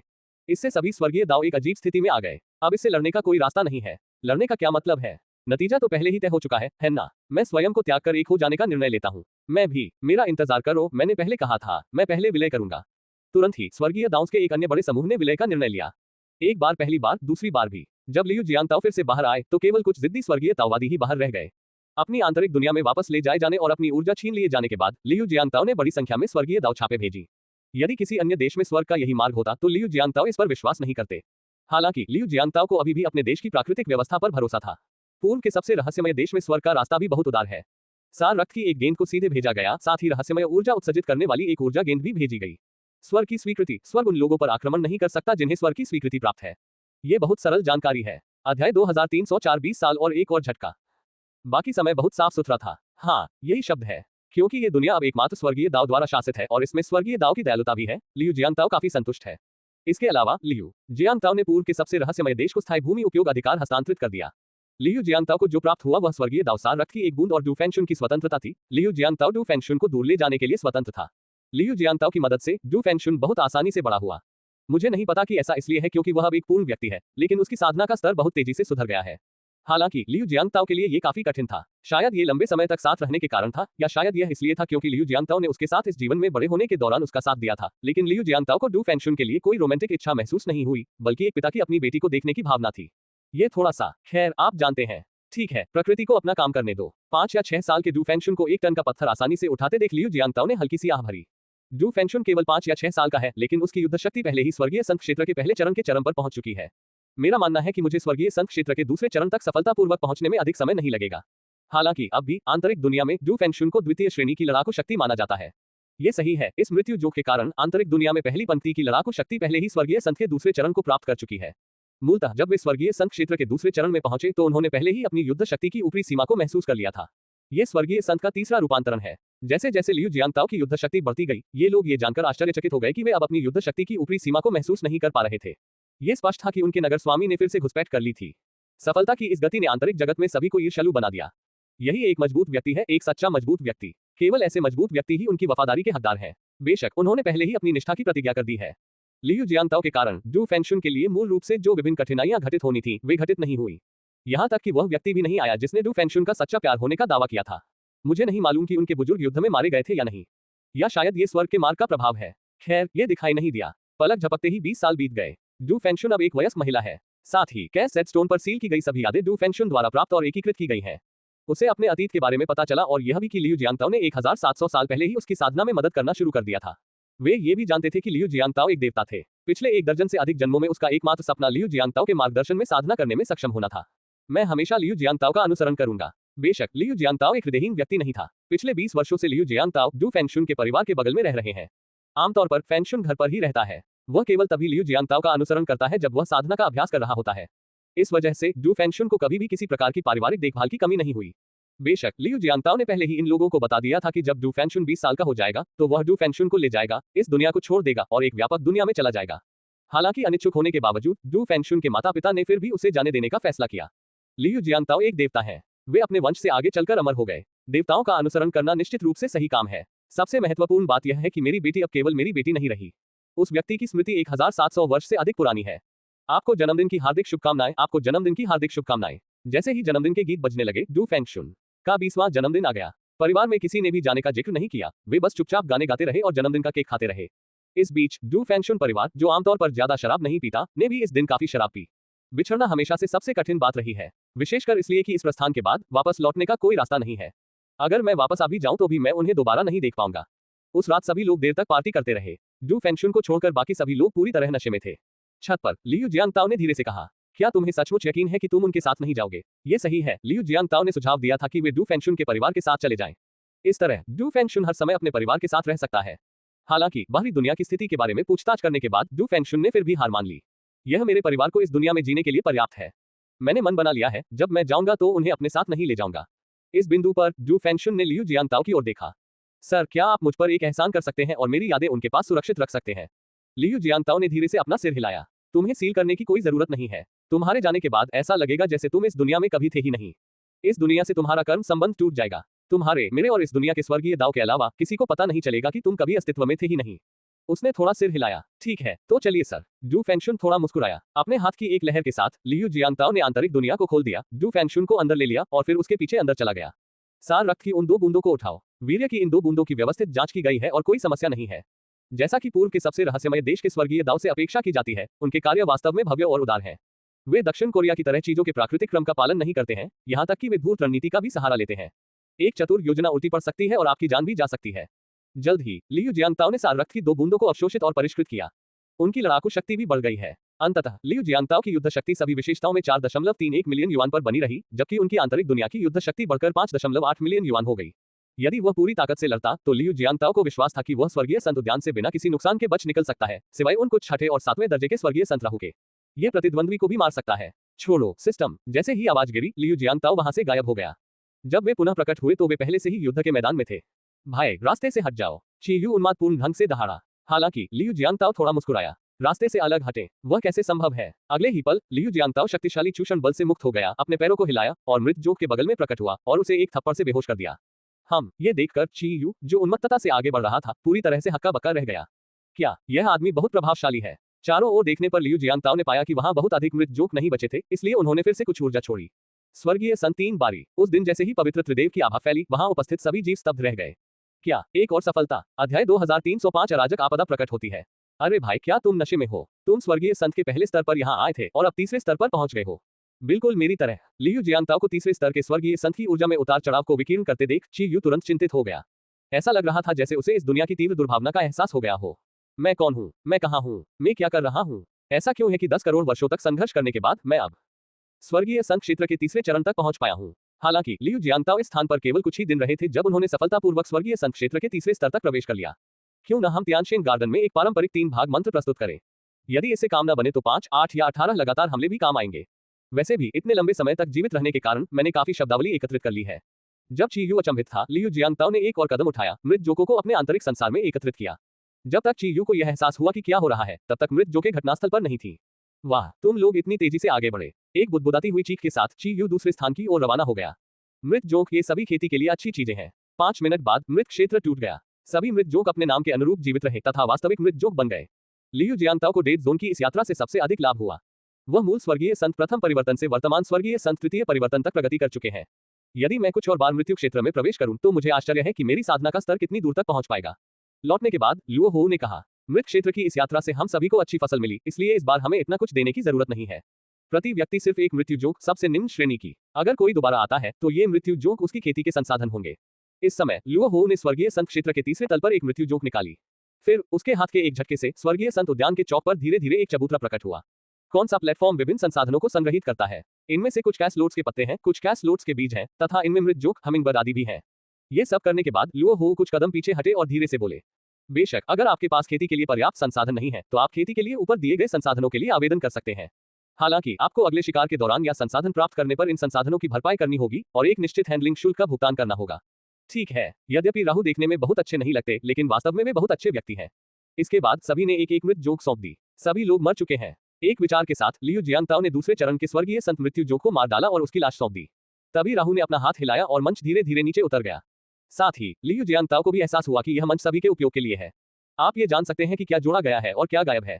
इसका एहसास तब हुआ जब मृत जोकें सौंप दी गईं। इसे तियानशिन गार्डन की स्वीकृति प्राप्त माना जा सकता है। पलक झपकते ही 30 साल बीत गए। अपने 30वें वर्ष में लियू जियांगताओ को अचानक मौत का झटका महसूस हुआ। बिना किसी हिचकिचाहट के लियू जियांगताओ ने दरवाजा खोला और बाहर चला गया। लुओ हो और स्वर्गीय संत क्षेत्र के छठे स्तर के कई अन्य शक्तिशाली साधक पहले से ही बाहर खड़े थे। लियू जियांगताओ को बाहर आते देख समूह ने उन्हें गहराई से देखा और फिर दूर स्थित कैस सागर को देखना जारी रखा। फिर बाकी लोग भी दरवाजा खोलकर बाहर आ गए। अराजकता की विपत्ति आ गई है, सब लोग तैयार हो जाओ, राहु ने धीरे से कहा। अराजकता का संकट 3 लहरों में विभाजित है। पहली लहर में अराजक राक्षसी कीड़े शामिल हैं जो संख्या में हैं और किसी भी भावना से रहित हैं। वे केवल मारना जानते हैं और मारे जाने के बाद वे अराजकता में लौट आते हैं, पुनर्जन्म लेते हैं और हम पर हमला जारी रखने के लिए नए अराजक राक्षसी कीड़े बन जाते हैं।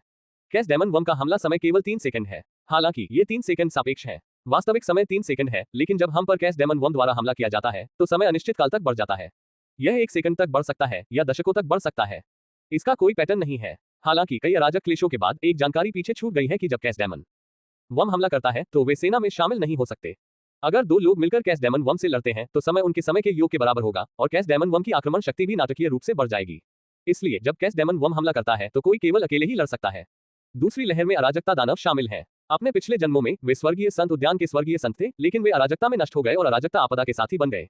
समय सीमा भी 3 सेकंड है और वे केवल आमने सामने ही लड़ सकते हैं। अंतिम लहर अंतहीन अराजकता का प्रसार है। अराजकता के आक्रमण का विरोध करने के लिए हमें मिलकर काम करना होगा। यदि स्वर्गीय संत उद्यान अराजकता से नष्ट हो गया तो हमारे पास कुछ भी नहीं बचेगा।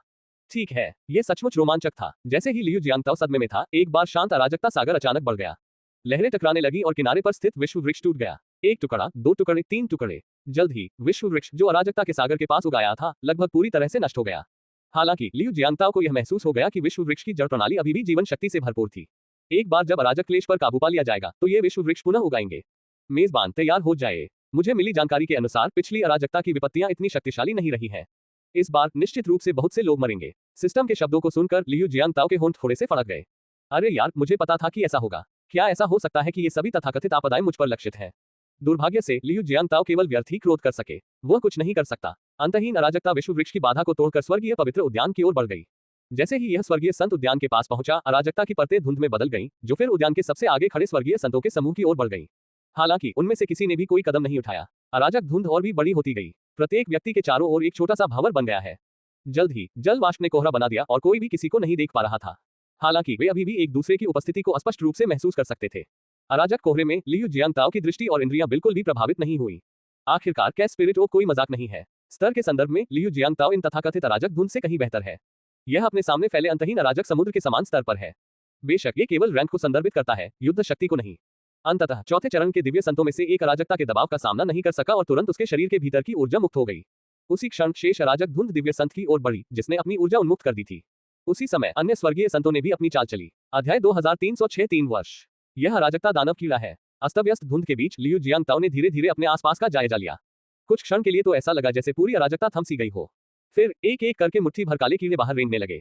वे कीड़े बड़े बड़े शव भरिंगों जैसे दिखते थे। वे एक दूसरे से घनी तरह से भरे हुए थे और फुफकारने जैसी आवाजें निकाल रहे थे। उसी क्षण लियू जियांगताओ को भी अपने अराजकता क्लेश की पहली परत का एहसास हुआ। अराजकता दानव कृमि के हमले की अवधि 3 वर्ष। ये सही है, इसमें 3 साल लगे। लियू जियांगताओ ने पहले तो सोचा कि वह भाग्यशाली है और 3 सेकंड में ही वहां से निकल गए। अप्रत्याशित रूप से इसे पूरा होने में 3 वर्ष लगेंगे। ये बिल्कुल क्रोधित करने वाली बात है। बेशक किसी छिपे हुए कोने में किसी को पता नहीं था कि राहु सभी को ठंडे दिमाग से देख रहा था। आश्चर्य की बात यह थी कि उसके आसपास एक भी अराजकता दानव कीड़ा नहीं था। वह अराजक धुंध में चुपचाप तैर रहा था। ची यू का क्षेत्र स्वर्गीय संत क्षेत्र का तीसरा चरण था और उसका समय भी 3 वर्ष का था। पीले सम्राट का क्षेत्र स्वर्गीय संत क्षेत्र का चौथा चरण था, जिसमें 4 वर्ष लगे। स्वर्गीय संतों का चक्र कई वर्षों तक चलता रहता है। राहु ने ये जानकारी नहीं दी। इसी तरह किसी कारण से लियू जियांगताओ स्पष्ट रूप से एक चौथे स्तर के स्वर्गीय संत हैं, लेकिन उन्होंने अपने क्षेत्र को दबा दिया है, इसलिए यह फिलहाल उनके रूप में दिखाई नहीं दे रहा है। हालांकि वे वास्तव में एक शक्तिशाली चौथे स्तर के स्वर्गीय संत हैं। मेजबान कुछ अजीब है। आमतौर पर एक दिव्य संत को पुनर्जन्म के प्रत्येक चक्र के साथ कुछ वर्षों का समय लगता है और अराजकता स्वचालित रूप से इसका पता लगा सकती है। आपका समय सैद्धांतिक रूप से 4 वर्ष होना चाहिए, तो ये 3 क्यों है? 3 साल, 4 साल। लियू जियांगताओ के होंठ थोड़े मुड़ गए। राहु ने वास्तव में गलत जानकारी फैलाई और फिर उन्होंने कहा कि उन्हें नहीं पता। यदि उसने सचमुच कई अराजक कष्टों का अनुभव किया है तो उसे इस पैटर्न का पता होना चाहिए। लेकिन उन्होंने ये कहने से साफ इनकार कर दिया। क्या ऐसा इसलिए है कि आप खुद को नहीं बताना चाहते या इसलिए कि आप सबको नहीं बताना चाहते? कहना मुश्किल है। हालांकि इससे पता चलता है कि राहु उतना सरल नहीं है जितना वह ऊपर से दिखाई देता है। बेशक एक चालाक बूढ़ा लोमड़ी जो इतने लंबे समय तक जीवित रहा है वह इतना सरल नहीं होगा। जब लियू जियांगताओ गहन विचार में डूबा हुआ था तब अराजकता राक्षसी कीड़ों की एक घनी परत पहले ही प्रकट हो चुकी थी। बिना किसी हिचकिचाहट के लियू जियांगताओ ने सीधे अपने आंतरिक संसार से एक शीर्ष स्वर्गीय संत प्रथम चरण विशेषज्ञ को बाहर निकाला। तियानपेंग। ये सही है। तियानपेंग का साधना स्तर स्वर्गीय संत क्षेत्र के केवल प्रथम चरण पर है। मूलतः तियानपेंग की युद्ध शक्ति स्वर्गीय संत क्षेत्र के दूसरे स्तर तक पहुंचने में सक्षम थी, लेकिन लियू जियांगताओ ने उसकी युद्ध शक्ति को दबा दिया। वह प्रयोग करना चाहता है। क्या अराजकता का पता वास्तव में स्वतः लगाया जा सकता है? साथ ही क्या किसी व्यक्ति के अपने आंतरिक संसार के भीतर के जीवन को भी एक अन्य सहायक नहीं माना जाएगा? यदि आप इसकी गणना करें तो मैं अपने आप को अधिकतम एक अतिरिक्त वर्ष दे पाऊंगा। लियू जियांगताओ के लिए ये साल कठिन समय हो सकता है। हालांकि अगर हम इसकी गिनती नहीं करते हैं तो चीजें बहुत आसान हो जाती हैं। जिस क्षण तियानपेंग प्रकट हुआ, लियू जियांगताओ को अचानक महसूस हुआ कि उसका समय 4 साल तक बढ़ा दिया गया है। उसने एक हल्की आह भरी। लियू जियांगताओ ने तुरंत तियानपेंग को अपनी आंतरिक दुनिया में वापस ले लिया। लेकिन 4 साल बीत गए, कुछ भी नहीं बदला। अराजकता का पता स्वतः ही लग जाता है। हालांकि शुरुआत में कोई अप्रत्याशित घटना हुई होगी, वरना मेरा समय 4 साल से शुरू हो जाना चाहिए था। सिस्टम, कृपया मेरे आसपास पर नजर रखें। ऐसा कहने के बाद लियू जियांगताओ ने बात करना बंद कर दिया, अपने सामने अराजकता दानव कृमि को देखा और अपने मुंह के कोनों को थोड़ा सा मोड़ लिया। अराजकता दानव कीट। दूसरों के लिए एक बार अराजकता दानव कृमि को मार देने के बाद अराजकता ही वापस लौट सकती है। हालांकि लियू जियांगताओ अलग है। उसके अंदर एक कैश स्पिरिट पल है। इस अराजकता का सार एक नजर में देखा जा सकता है। ये सही है। ये अराजक राक्षसी कीड़े अराजक ऊर्जा है। परिष्कृत होने के बाद इसमें दिव्य आत्मा की छाप छोड़ी गई और फिर इसे एक अराजक राक्षसी कीट में बदल दिया गया। दूसरों के लिए इसे मारने का मतलब अधिक से अधिक कैश मार्क को मारना होगा। इस हिंसक अराजक ऊर्जा को अवशोषित नहीं किया जा सकता। उग्र अराजक ऊर्जा को अवशोषित करने से केवल आत्मा विनाश ही होगा। लेकिन लियू जियांगताओ अलग है। यहाँ तक कि सबसे उग्र अराजक ऊर्जा भी लियू जियांगताओ की अराजकता के मानवीय रूप की तुलना में कुछ भी नहीं थी। आंतरिक दुनिया इकट्ठा हो जाओ। एक ही पल में लियू जियांगताओ ने सीधे अपनी आंतरिक दुनिया को खोल दिया और अराजकता के विशाल विस्तार को अपने अंदर समाहित कर लिया। फिर विश्व की शक्ति एक लंबे ब्लेड में परिवर्तित हो गई जो इन अराजक राक्षसी कीड़ों के शरीर पर भयंकर रूप से वार करने लगी। फिर विश्व की शक्ति पूरे आंतरिक जगत में व्याप्त हो गई, जिससे आंतरिक जगत की युद्ध शक्ति बढ़ गई।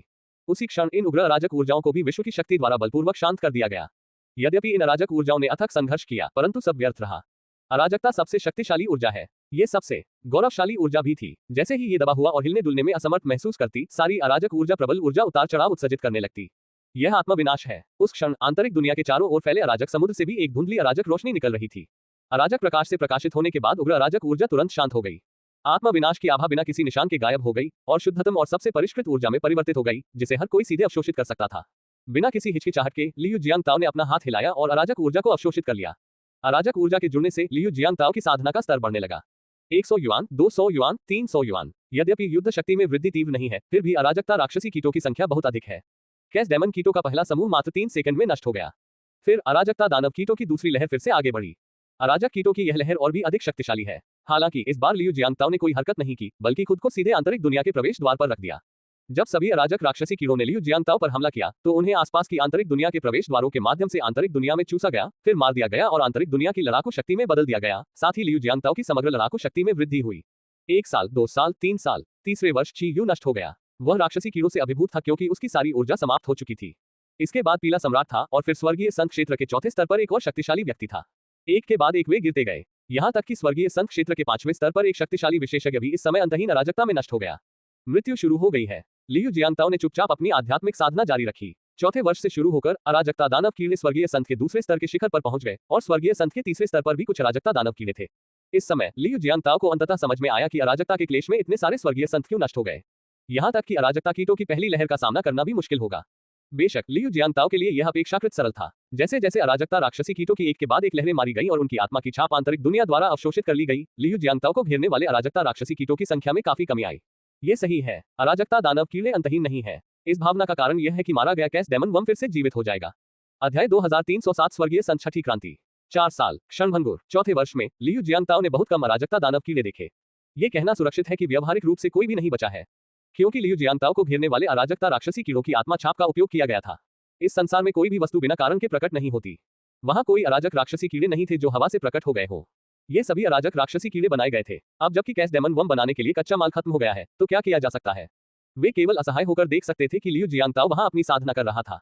ये सही है। चून की अराजकता दानव कीड़े अब मौजूद नहीं थे, लियू जियांगताओ ने आसपास के अराजकता दानव कीड़ों को सीधे अवशोषित करना शुरू कर दिया। जबकि अन्य स्थानों में अराजक राक्षसी कीड़े अनिच्छुक थे, वे लियू जियांगताओ को आसपास के अराजक धुंध को सीधे अवशोषित करने से नहीं रोक सके। कोई अन्य विकल्प न होने पर अराजकता दानव कीड़े, जो तियान शेंग को मारने के बाद शांति से रहने में सक्षम थे, सभी फिर से लियू जियांगताओ की ओर दौड़े। हमारे पास इसके अलावा कोई विकल्प नहीं है। यदि लियू जियांगताओ वास्तव में आसपास के अराजक धुंध को अवशोषित कर लेता है, तो अराजक राक्षसी कीड़ों की यह आपदा तुरंत समाप्त हो जाएगी। यह आवश्यकता के कारण लिया गया निर्णय था। तो लियू जियांगताओ खुश था। ये पुनः ऊर्जा अवशोषित कर सकता है। अराजक राक्षसी कीड़ों की लहरें आंतरिक दुनिया में खींची गईं और अपनी ऊर्जा में परिवर्तित हो गईं। अराजकता आपदा की पहली लहर, अराजकता राक्षसी कीड़े, लियू जियांगताओ के लिए एक बहुत ही सुखद अनुभव था। आगे बढ़ने के लिए लियू जियांगताओ ने अपनी आंतरिक दुनिया से स्वर्गीय संत क्षेत्र के दूसरे स्तर के एक शक्तिशाली विशेषज्ञ डू फेंगशुन को भी बुलाया। हालांकि इसका कोई फायदा नहीं हुआ। अराजकता दानव कृमि ने लियू जियांगताओ को और अधिक समय नहीं दिया। यदि यह पहली बार नहीं हुआ होता और लियू जियांगताओ ने वहां अधिक समय बिताया होता, तो संभवतः उसे बहुत पहले ही कैस डेमन वम की धुन से बाहर निकाल दिया गया होता। लियू जियांगताओ की आरामदायक साधना और अराजकता दानव कीटों की हताशा में अंततः 4 वर्ष पूरे हो गए। जब चौथा वर्ष आया तो लियू जियांगताओ को पूरे शरीर में झटका महसूस हुआ। फिर उसे जबरदस्ती बाहर धकेल दिया गया। उसी क्षण अन्य सभी के लिए अराजकता दानव कीड़ों की आपदा भी समाप्त हो गई। अस्तव्यस्त धुंध गायब हो गई और हमारे आसपास की हर चीज स्पष्ट रूप से दिखाई देने लगी। 30 से अधिक दिव्य संतों ने इस विपत्ति का सामना किया, लेकिन अब केवल 25 ही बचे हैं। 2 संत, ची यू और हुआंगडी, जिनसे लियू जियांगताओ कभी परिचित थे, अब कहीं नहीं मिलते। पीछे मुड़कर देखने पर पता चला कि पीले सम्राट और ची यू के पत्थर के घर भी वनस्पति से ढके हुए थे। यह मूलतः एक समाधि स्थल है। सबसे पहले अराजकता क्लेश की पहली लहर से सफलतापूर्वक बचने के लिए सभी को बधाई। हालांकि अराजकता क्लेश की यह लहर बहुत शक्तिशाली थी और हमारे कई साथी साधक मारे गए। इस समय राहु ने धीरे से सबकी ओर देखा। जब उसकी नजर लियू जियांगताओ पर पड़ी तो वह अनायास ही एक पल के लिए रुक गई। यद्यपि यह बहुत छोटा था, फिर भी लियू जियांगताओ ने इसे महसूस किया। राहु को अपने जीवित बच जाने पर बहुत आश्चर्य हुआ होगा। राहु को यह बात पता थी। लियू जियांगताओ भी जानता था। हालांकि किसी ने ऐसा नहीं कहा, क्योंकि इससे अधिक कुछ कहने की आवश्यकता नहीं है। यदि लुओहू वास्तव में उस पर हमला करता है, तो लियू जियांगताओ बिल्कुल भी नहीं डरता। उन्होंने अपनी युद्ध शक्ति की जांच की। कुल लड़ाकू शक्ति 6.2 मिलियन। आंतरिक दुनिया की युद्ध शक्ति 8.7 मिलियन युआन है। ये कहा जा सकता है कि यदि लुओहू की लड़ने की क्षमता केवल वही थी जो उसने दिखाई थी, तो लियू जियांगताओ सीधे लुओहू को मारने में पूरी तरह सक्षम था। बाहरी तौर पर तो वह राहु के बराबर नहीं हो सकता, लेकिन आंतरिक दुनिया में क्या होगा? तब राहु उसके लिए कोई मुकाबला नहीं रह जाएगा। अराजकता दानव कृमि वास्तव में एक अच्छा व्यक्ति है। बेशक अगर अन्य स्वर्गीय संतों को पता चल जाता कि लियू जियांगताओ क्या सोच रहा था, तो वे निश्चित रूप से उसे थप्पड़ मारकर मार डालते। सुनो, क्या ये भी इंसान है? अराजकता दानव कृमि ने अनगिनत स्वर्गीय संतों को मार डाला है, फिर भी यह आपकी उपस्थिति में एक अच्छा व्यक्ति बन गया है। सभी लोगों, हमारे पास आराम करने के लिए केवल 10 मिनट है। सभी को इस समय का पूरा लाभ उठाना चाहिए, क्योंकि राक्षसों की दूसरी लहर जल्द ही प्रकट होगी। अराजकता दानव, मैं सोच रहा हूं कि क्या मैं उन्हें मार सकता हूं और उनकी ऊर्जा को अवशोषित कर सकता हूं। हालांकि लियू जियांगताओ ने कुछ नहीं कहा। इसके बजाय उसने भी बाकियों की तरह अपनी सांसों को नियंत्रित करने के लिए एक जगह ढूंढ ली। हालांकि लियू जियांगताओ को इसकी आवश्यकता नहीं है, लेकिन उसके आसपास के सभी लोग अपनी सांसों को नियंत्रित कर रहे थे, और यदि वह ऐसा नहीं करता तो वह निश्चित रूप से राहु का ध्यान अपनी ओर आकर्षित कर लेता। हालांकि मैं राहु से नहीं डरता, लेकिन ऐसा करने की कोई आवश्यकता नहीं है। जैसे कोई व्यक्ति सांप को मार सकता है, लेकिन सांप को मारने की कोई आवश्यकता नहीं है। 10 मिनट जल्दी ही बीत गए। स्वर्गीय संतों का समूह खड़ा हो गया। अराजक ऊर्जा की एक दूसरी और भी अधिक हिंसक लहर प्रकट हुई। फिर कैस सागर का अराजक पानी तेजी से फैल गया। पहली लहर जल धुंध है, दूसरी लहर पानी की थी, तो तीसरी लहर कैसी होगी? जल वाष्प पानी में बदल जाता है और पानी बर्फ में बदल जाता है। यह अधिक मजेदार होगा। जैसे जैसे अराजक समुद्री जल फैलता गया, प्रत्येक दिव्य संत ने शांतिपूर्वक अपने आसपास के वातावरण का अवलोकन किया, और उसने अपने आसपास के समुद्री पानी को दूर धकेलने के लिए एक निश्चित मात्रा में जादू का प्रयोग किया। हालांकि किसी भी दिव्य संत ने अपने जादू को बहुत शक्तिशाली रूप से प्रकट करने का साहस नहीं किया। ये कार्य केवल अपने से 3 फुट के दायरे में ही किया जा सकता है। लियू जियांगताओ ने भी दूसरों के उदाहरण का अनुसरण किया और अपने जादू का इस्तेमाल किया। हालांकि जब लियू जियांगताओ ने अपने जादू का इस्तेमाल किया, तो उन्हें पता चला कि ऐसा नहीं था कि ये स्वर्गीय संत समुद्री जल को बाहर नहीं धकेल सकते थे, बल्कि वे इसे बिल्कुल भी बाहर नहीं धकेल सकते थे। 3 फुट के दायरे में ये कार्य बहुत कम जादुई शक्ति से किया जा सकता है, लेकिन बस 3 फीट की दूरी पर अंतहीन अराजकता है। किसी व्यक्ति की शक्ति अराजक समुद्र की शक्ति से ज्यादा कैसे हो सकती है? तियान शेन के चारों ओर भंवरें दिखाई देने लगी। 25 स्वर्गीय संत, 25 भंवर। फिर अराजकता के अंतहीन समुद्र पर धीरे धीरे भंवर प्रकट हुए। इनके घने समूह ट्राइपोफोबिया से पीड़ित किसी भी व्यक्ति को पागल कर सकते हैं। बेशक वहां बहुत अधिक भंवर नहीं थे, लेकिन उन्होंने और भी अधिक शक्तिशाली ऊर्जा उतार चढ़ाव उत्सर्जित किए। यहां तक कि सबसे कमजोर भंवर भी चौथे स्तर के स्वर्गीय संत का दबाव प्रकट करता था। सबसे शक्तिशाली भंवर ने वास्तव में स्वर्गीय संत 9 क्रांतियों का दबाव डाला।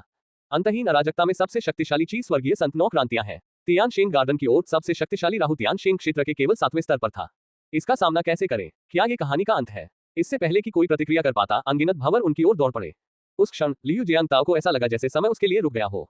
मुझे नहीं पता कि कैस सागर की पहचान में कुछ गड़बड़ है, या फिर पिछली कैस दानव कीट आपदा के दौरान लियू जियांगताओ का प्रदर्शन बहुत ही उत्कृष्ट था। इसलिए लियू जियांगताओ की समय सीमा अभी भी 3 वर्ष है। लेकिन 3 साल में आप क्या कर सकते हैं? लियू जियांगताओ ने तुरंत तियानपेन को फिर से बुलाया। दुर्भाग्यवश इस बार समय सीमा 3 वर्ष पर ही बनी रही। कैस सागर, आप में युद्ध संबंधी नैतिकता का अभाव है। आपने वादा किया था कि साथियों के साथ समय बढ़ जाएगा, लेकिन ऐसा क्यों नहीं हुआ? लियू जियांगताओ ने भौहें चढ़ाई। 5 अराजकता दानव जो अभी अभी लियू जियांगताओ की ओर दौड़े थे, एक पल के लिए रुक गए। सौभाग्यवश वे बोल नहीं सकते, अन्यथा उसने निश्चित रूप से लियू जियांगताओ को शाप दिया होता। क्या मुझे कुछ पेन पर्दे मिल सकते हैं? अध्याय 2308 सैन्य नैतिकता का अभाव। तुम क्या देख रहे हो? मैं तुम लोगों से बात कर रहा हूँ। क्या तुम लोग ठीक से व्यवहार नहीं कर सकते? हम इस बात पर सहमत हुए थे कि अगर तुम्हारे पास सहयोगी होते तो तुम्हारा हमला करने का समय बढ़ जाता। अब इसे क्यों नहीं बढ़ाया गया? दूसरी ओर खड़े 5 अराजकता राक्षसों पर नजर डालने के बाद लियू जियांगताओ ने शांति से कहा। और हाँ, तुम्हारे पास बहुत कम लोग हैं। कुछ और ले आओ, तसाओ। अराजकता दानव पूरी तरह से हक्का बक्का रह गया। यद्यपि वे बोल नहीं सकते, उनमें तर्क की कमी थी, फिर भी वे जानते थे कि लियू जियांगताओ उन्हें उकसा रहा है। सौभाग्य से वे बोल नहीं सकते थे, अन्यथा उन्होंने निश्चित रूप से लियू जियांगताओ को मार्शल नैतिकता की कमी के लिए शाप दिया होता। हम अराजक प्राणियों से वादा किया गया था कि हम सचमुच नहीं मरेंगे। मृत्यु केवल अराजकता की ओर वापसी है, जिसके बाद पुनरुत्थान होता है। लेकिन आपका क्या? वे सभी अराजकता दानव कीटों को मारने में कामयाब रहे। अपने स्वयं के अराजकता कीटों को मारना एक बात है, लेकिन इससे भी बदतर बात यह है कि आप अन्य लोगों के अराजकता कीटों को भी मार देते हैं। इसके बाद कौन जानता है कि हमें फिर से इतने सारे कैश डेमन कीड़े होने में कितने साल लगेंगे। ये सही है, अराजकता दानव कीड़े इन स्वर्गीय संतों की दिव्य आत्माएं हैं। स्वर्गीय संत की दिव्य आत्मा को निकाला गया, उसे टुकड़ों में तोड़ा गया और फिर अराजक राक्षसी कीड़ों में बदल दिया गया। हालांकि स्वर्गीय संत का भौतिक शरीर एक अराजकता दानव में परिवर्तित हो गया। अराजकता दानव कीड़े अंतहीन नहीं है। स्वर्गीय संत के पतन के बिना कोई अराजकता दानव कृमि नहीं होता और इससे भी कम कोई अराजकता दानव मनुष्य नहीं होता। बेशक लियू जियांगताओ फिलहाल इन बातों से अनजान है। वह केवल इतना जानता था कि उसे निशाना बनाया जा रहा है। ये 5 अराजकता दानव वास्तव में युद्ध शक्ति के मामले में स्वर्गीय संत क्षेत्र के चौथे स्तर पर थे। वह अब एक शक्तिशाली विशेषज्ञ था जो स्वर्गीय संत क्षेत्र के 6ठे स्तर तक पहुंच गया था। आप 5 रैंक 4 स्वर्गीय संतों को भेजकर क्या कर रहे हैं? क्या आप उन्हें सिर्फ मार ही खिला रहे हैं? मैं नहीं चाहता। लाओ ताजू को बड़ी संख्या में अराजक प्राणी चाहिए थे, उनकी एक बड़ी संख्या। बूम! जब लियू जियांगताओ अपने आप से कुछ बुदबुदा रहा था, तभी 5 अराजकता राक्षसों ने एक साथ हमला कर दिया और सीधे उसकी ओर दौड़ पड़े। हालांकि लियू जियांगताओ को अचानक एक विचार आया और उसने सीधे 5 अराजकता राक्षसों को अपनी आंतरिक दुनिया में ले लिया। फिर विश्व ब्लेड प्रकट हुआ और उसने 5 अराजकता राक्षसों को मार डाला। हत्या के समय अराजकता दानव ने भारी मात्रा में अराजक ऊर्जा और विश्व शक्ति को मुक्त कर दिया। दुनिया की ऊर्जा और शक्ति को अवशोषित करने के बाद लियू जियांगताओ ने एक पल के लिए इंतजार किया। आश्चर्य की बात है कि कोई भी अराजकता दानव नहीं आया। बकवास! क्या हुआ? क्या यह सहमति नहीं थी कि यह खतरनाक था? खतरे की पहली लहर अभी तक क्यों नहीं आई है? एक त्वरित नजर से लियू जियांगताओ ने 5 अराजकता राक्षसों की लाशों को मुक्त कर दिया और उन्हें अराजकता सागर में फेंक दिया। जल्दी करो और पुनर्जन्म लो, मैं तुम्हारा इंतजार कर रहा हूँ। बोलते समय लियू जियांगताओ ने अपने पैरों के नीचे की जमीन की ओर इशारा करते हुए कहा, मैं यही तुम्हारा इंतजार करूंगा। अगर तुम नहीं आए तो मैं किसी और को ढूंढ लूंगा। अराजकता दानव, अंतहीन अराजक समुद्र, धतेरी की, मैंने इतना बेशर्म इंसान कभी नहीं देखा। लेकिन वे कुछ नहीं कर सके। लियू जियांगताओ ने आंतरिक दुनिया के प्रवेश द्वार को फिर से खोल दिया और वह वहां तैरने लगा, पीछे छोड़ी गई अराजक ऊर्जा को अवशोषित कर लिया। ये कुछ अच्छी बात है। यह अराजक आध्यात्मिक ऊर्जा को सीधे अवशोषित करने की तुलना में अधिक प्रभावी है। जो अन्य लोगों ने बड़ी मेहनत से ग्रहण किया, वह लियू जियांगताओ के लिए पोषण बन गया। इस बीच आसपास के तियानशिंग एक भयंकर लड़ाई में फंस गए।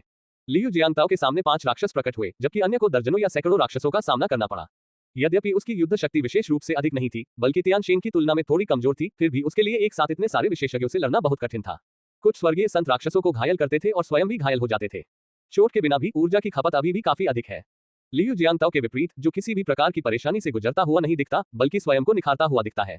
ये तथाकथित आपदाएं दूसरों के लिए पोषण बन गईं। यह असहनीय है। एक दिन बाद 5 राक्षस पुनः प्रकट हुए। ये पहले की तरह ही 5 राक्षस थे। इससे पहले कि दूसरा पक्ष कुछ कर पाता, लियू जियांगताओ ने अपना हाथ हिलाया और दूसरे पक्ष को वापस अंदर खींच लिया। 1 सेकंड बाद लियू जियांगताओ ने अराजकता दानव की लाश को फिर से बाहर फेंक दिया। जल्दी करो, ठीक होने में 1 दिन लगेगा। तुम बहुत धीमे हो। अगर यह सचमुच काम नहीं करता तो तुम कैश कीड़ों की पिछली लहर भेज सकते हो। अराजकता दानव, अराजकता का अंतहीन समुद्र, मैं नहीं सुनूंगा, मैं नहीं सुनूंगा, आप बस बकवास कर रहे हैं। ये व्यक्ति बिल्कुल घृणित है। यदि अराजकता सागर के अपने नियम नहीं होते तो इसके भीतर के शक्तिशाली प्राणी सीधे लियू जियांगताओ पर हमला करने पर भी विचार करते। मैं कुछ नहीं कर सकता, ये व्यक्ति बहुत ही घृणित है। क्या एक क्षण के लिए अराजकता का अंतहीन समुद्र कुछ हतप्रभ सा हो गया? अराजक समुद्री जल कैसे कम हुआ? आइए फिर से लियू जियांगताओ पर एक नजर डालें। ठीक है, किसी दुष्ट ने वास्तव में अराजक समुद्री जल को अपनी आंतरिक दुनिया में समाहित कर लिया। यद्यपि मात्रा बड़ी नहीं है, लेकिन यह निरंतर अवशोषण का सामना नहीं कर सकती। कोई अन्य विकल्प न होने पर कैश सागर ने सीधे लियू जियांगताओ के आसपास के अराजक समुद्री जल को वापस खींच लिया। तभी लियू जियांगताओ अजीब तरह से जमीन पर खड़ा हो गया। अराजकता सागर, तुम्हारे पास कोई सैन्य नैतिकता नहीं है। तुमने जो आपदा का वादा किया था उसका क्या हुआ? मेरा अभी तक पेट नहीं भरा है। तुम भाग नहीं सकते। अराजकता सागर लगभग रो रहा था। धतेरी की, यदि नियम न होते और ये तथ्य न होता कि कोई बड़ा आदमी देख रहा है, तो क्या आपको लगता है कि मैं आपको इस तरह से घूमने देता? अराजकता आपदा, यह एक आपदा है, लेकिन एक अवसर भी है। यह उन लोगों के लिए आपदा है जिनमें प्रतिभा, अवसर या यहाँ तक कि सफलता पाने की क्षमता का अभाव है। लेकिन लियू जियांगताओ जैसे व्यक्ति के लिए, जो हमेशा सफलता के लिए प्रयासरत रहता है, यह एक अवसर है। अराजकता आपदा प्रारंभिक अवस्था को मानक माना जाता है। जब आप पहली बार प्रवेश करते हैं तो ये स्वर्गीय संत क्षेत्र का तीसरा चरण होता है। इसलिए पूरे क्लेश में जिस अराजक क्लेश का आप सामना करेंगे, वो स्वर्गीय संत क्षेत्र के तीसरे चरण का अराजक क्लेश है। भले ही कोई व्यक्ति क्लेश के दौरान 9वें या 10वें स्तर पर स्वर्गीय संत बन जाता है, फिर भी उसे स्वर्गीय संत के तीसरे स्तर पर अराजकता क्लेश का सामना करना पड़ेगा। इसके अलावा सेलेस्टियल सेंट गार्डन में नए आए सेलेस्टियल सेंट के लिए सबसे बड़ा क्लेश जो वे सहन कर सकते हैं वह सेलेस्टियल सेंट के तीसरे परिवर्तन का अराजकता क्लेश है, जब तक कि वे लापरवाही से क्लेश से गुजरने के लिए साथियों की तलाश नहीं करते। लियू जियांगताओ इस स्थिति से अनजान थे। अराजकता सागर जानता है, लेकिन वह ये नहीं कहेगा। अराजकता सागर ही आपदा का सार है। वास्तव में कहीं न कहीं अराजकता सागर अभी भी गुप्त रूप से शाप दे रहा था। अरे जरा रुको, तीसरी लहर में फिर से इतना शानदार बनने की कोशिश करो। देखो मैं अपनी शक्ति की एक लहर से तुम्हें उड़ा देता हूँ। तीसरे दिन 5 अराजकता दानव फिर से प्रकट हुए, मानो उन्होंने संघर्ष करना छोड़ दिया हो। पांचों अराजकता दानव चुपचाप अपनी जगह पर खड़े होकर लियू जियांगताओ की प्रतीक्षा कर रहे थे कि वह उन्हें अपनी आंतरिक दुनिया में ले जाए।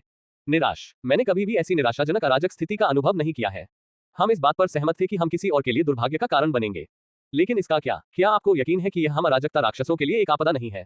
क्या ये प्रतिशोध है? शायद। हर कारण का अपना प्रभाव होता है और तुम्हारा प्रतिशोध मैं हूँ। और अब अराजकता आपदा का प्रतिशोध आ गया है। वह लियू जियांगताओ है। बाकी समय लियू जियांगताओ चुपचाप अपनी जगह पर ही रहे। दिन में एक बार कटाई करें, फिर खेती करें। अध्याय 2309 स्वर्गीय संत की 7वीं क्रांति। बूम, एक क्षण में लियू जियांगताओ का राज्य एक बार फिर टूट गया। वह स्वर्गीय संत क्षेत्र के 7वें स्तर पर एक शक्तिशाली विशेषज्ञ बन गए। ये तो विशुद्ध युद्ध शक्ति है। यदि आंतरिक दुनिया को शामिल किया जाए तो वह संभवतः स्वर्गीय संत 9वीं क्रांति के प्रारंभिक चरण में एक शक्तिशाली व्यक्ति के साथ आमने सामने की लड़ाई में मुकाबला कर सकता है। और अब केवल 2 वर्ष ही बीते हैं। अभी 1 साल बाकी है। लियू जियांगताओ ने शांति और संयम से अपनी आध्यात्मिक साधना जारी रखी। जब भी उसके पास करने को कुछ नहीं होता तो वह अपने अधीनस्थों को अपने आंतरिक संसार से बुलाता और उन्हें अराजकता के आतंक के बारे में समझाता। बेशक यह आतंक इस तथ्य से उपजा है कि अराजकता का संकट बहुत धीमा है, ठीक उसी तरह जैसे स्प्रिंट ट्रैक पर 90 साल की महिला। अन्य एथलीट 100 मीटर की दौड़ लगभग 10 सेकंड में या कम से कम 100 सेकंड में दौड़ लेते हैं। और उस बूढ़ी औरत का क्या हुआ? 100 मीटर के लिए 30 सेकंड, 40 सेकंड। यद्यपि आप अंततः अंतिम रेखा तक पहुंच जाएंगे, लेकिन ये पर्याप्त रोमांचक या रोमांचकारी नहीं होगा। लियू जियांगताओ को लगा कि अराजकता का संकट बहुत अधिक आरामदायक था। अन्य लोगों की यात्रा करना बेहतर होगा। सिस्टम, क्या मैं पहले किसी दूसरी दुनिया की यात्रा कर सकता हूं और कुछ मजा कर सकता हूं? होस्ट, हमारे आसपास कोई अराजकता नहीं है और हमने अराजकता में किसी भी नोड को महसूस नहीं किया है। हालांकि अराजकता के दूर के समुद्र में बड़ी संख्या में विश्व नोड्स प्रतीत होते हैं। क्या सुदूर अराजकता सागर में अनेक विश्व नोड हैं? बहुत अच्छा। हल्की सी मुस्कान के साथ लियू जियांगताओ अराजकता के सागर की ओर बढ़ने लगे। ये देखकर एक समय में उफनता हुआ अराजक समुद्र तुरंत शांत हो गया। मैंने क्या देखा? बकवास। क्या मुझ पर जवाबी हमला किया जा रहा है? लाओ तजू ने अराजकता की अनगिनत आपदाओं का नेतृत्व किया है, लेकिन ये पहली बार है जब उन पर पलटवार किया गया है।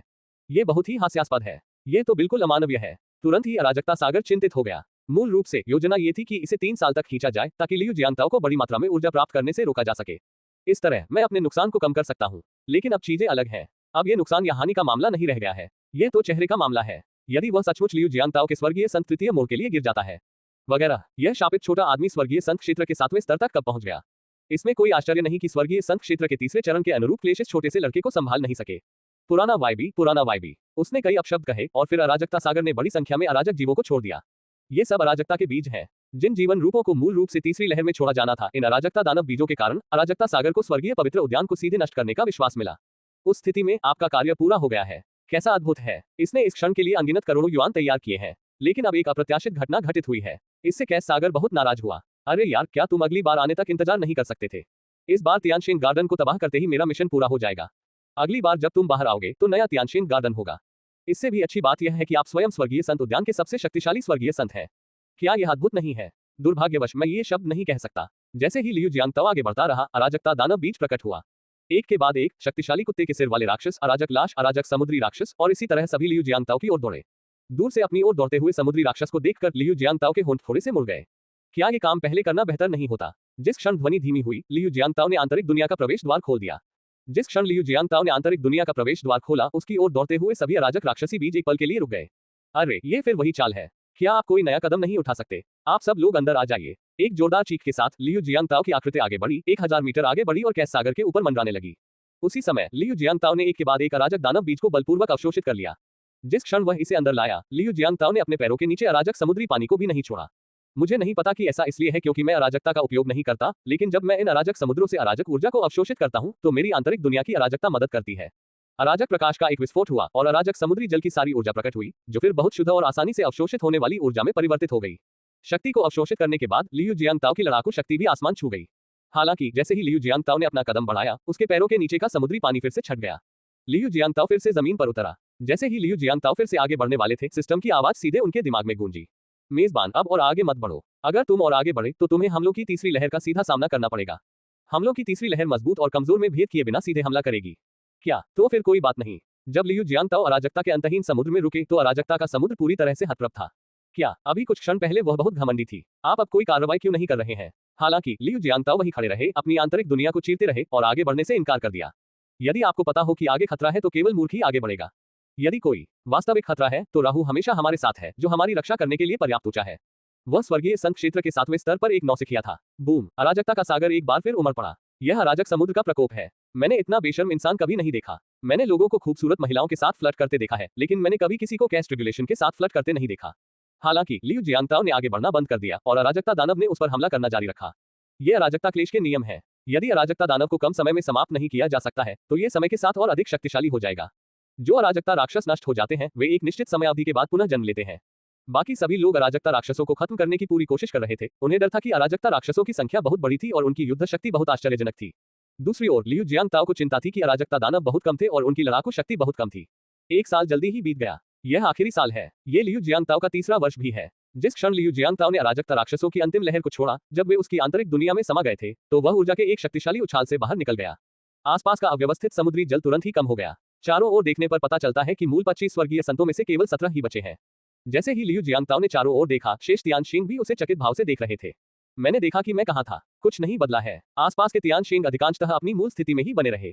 लियू जियांगताओ सबसे आगे कैसे आ गए और यह इतनी दूर तक भी पहुंच गया? ये सामान्य नहीं है। युवा मित्र, जल्दी वापस आ जाओ। 10 मिनट में तीसरी लहर, जो सबसे शक्तिशाली अराजकता क्लेश भी है, प्रकट होगी।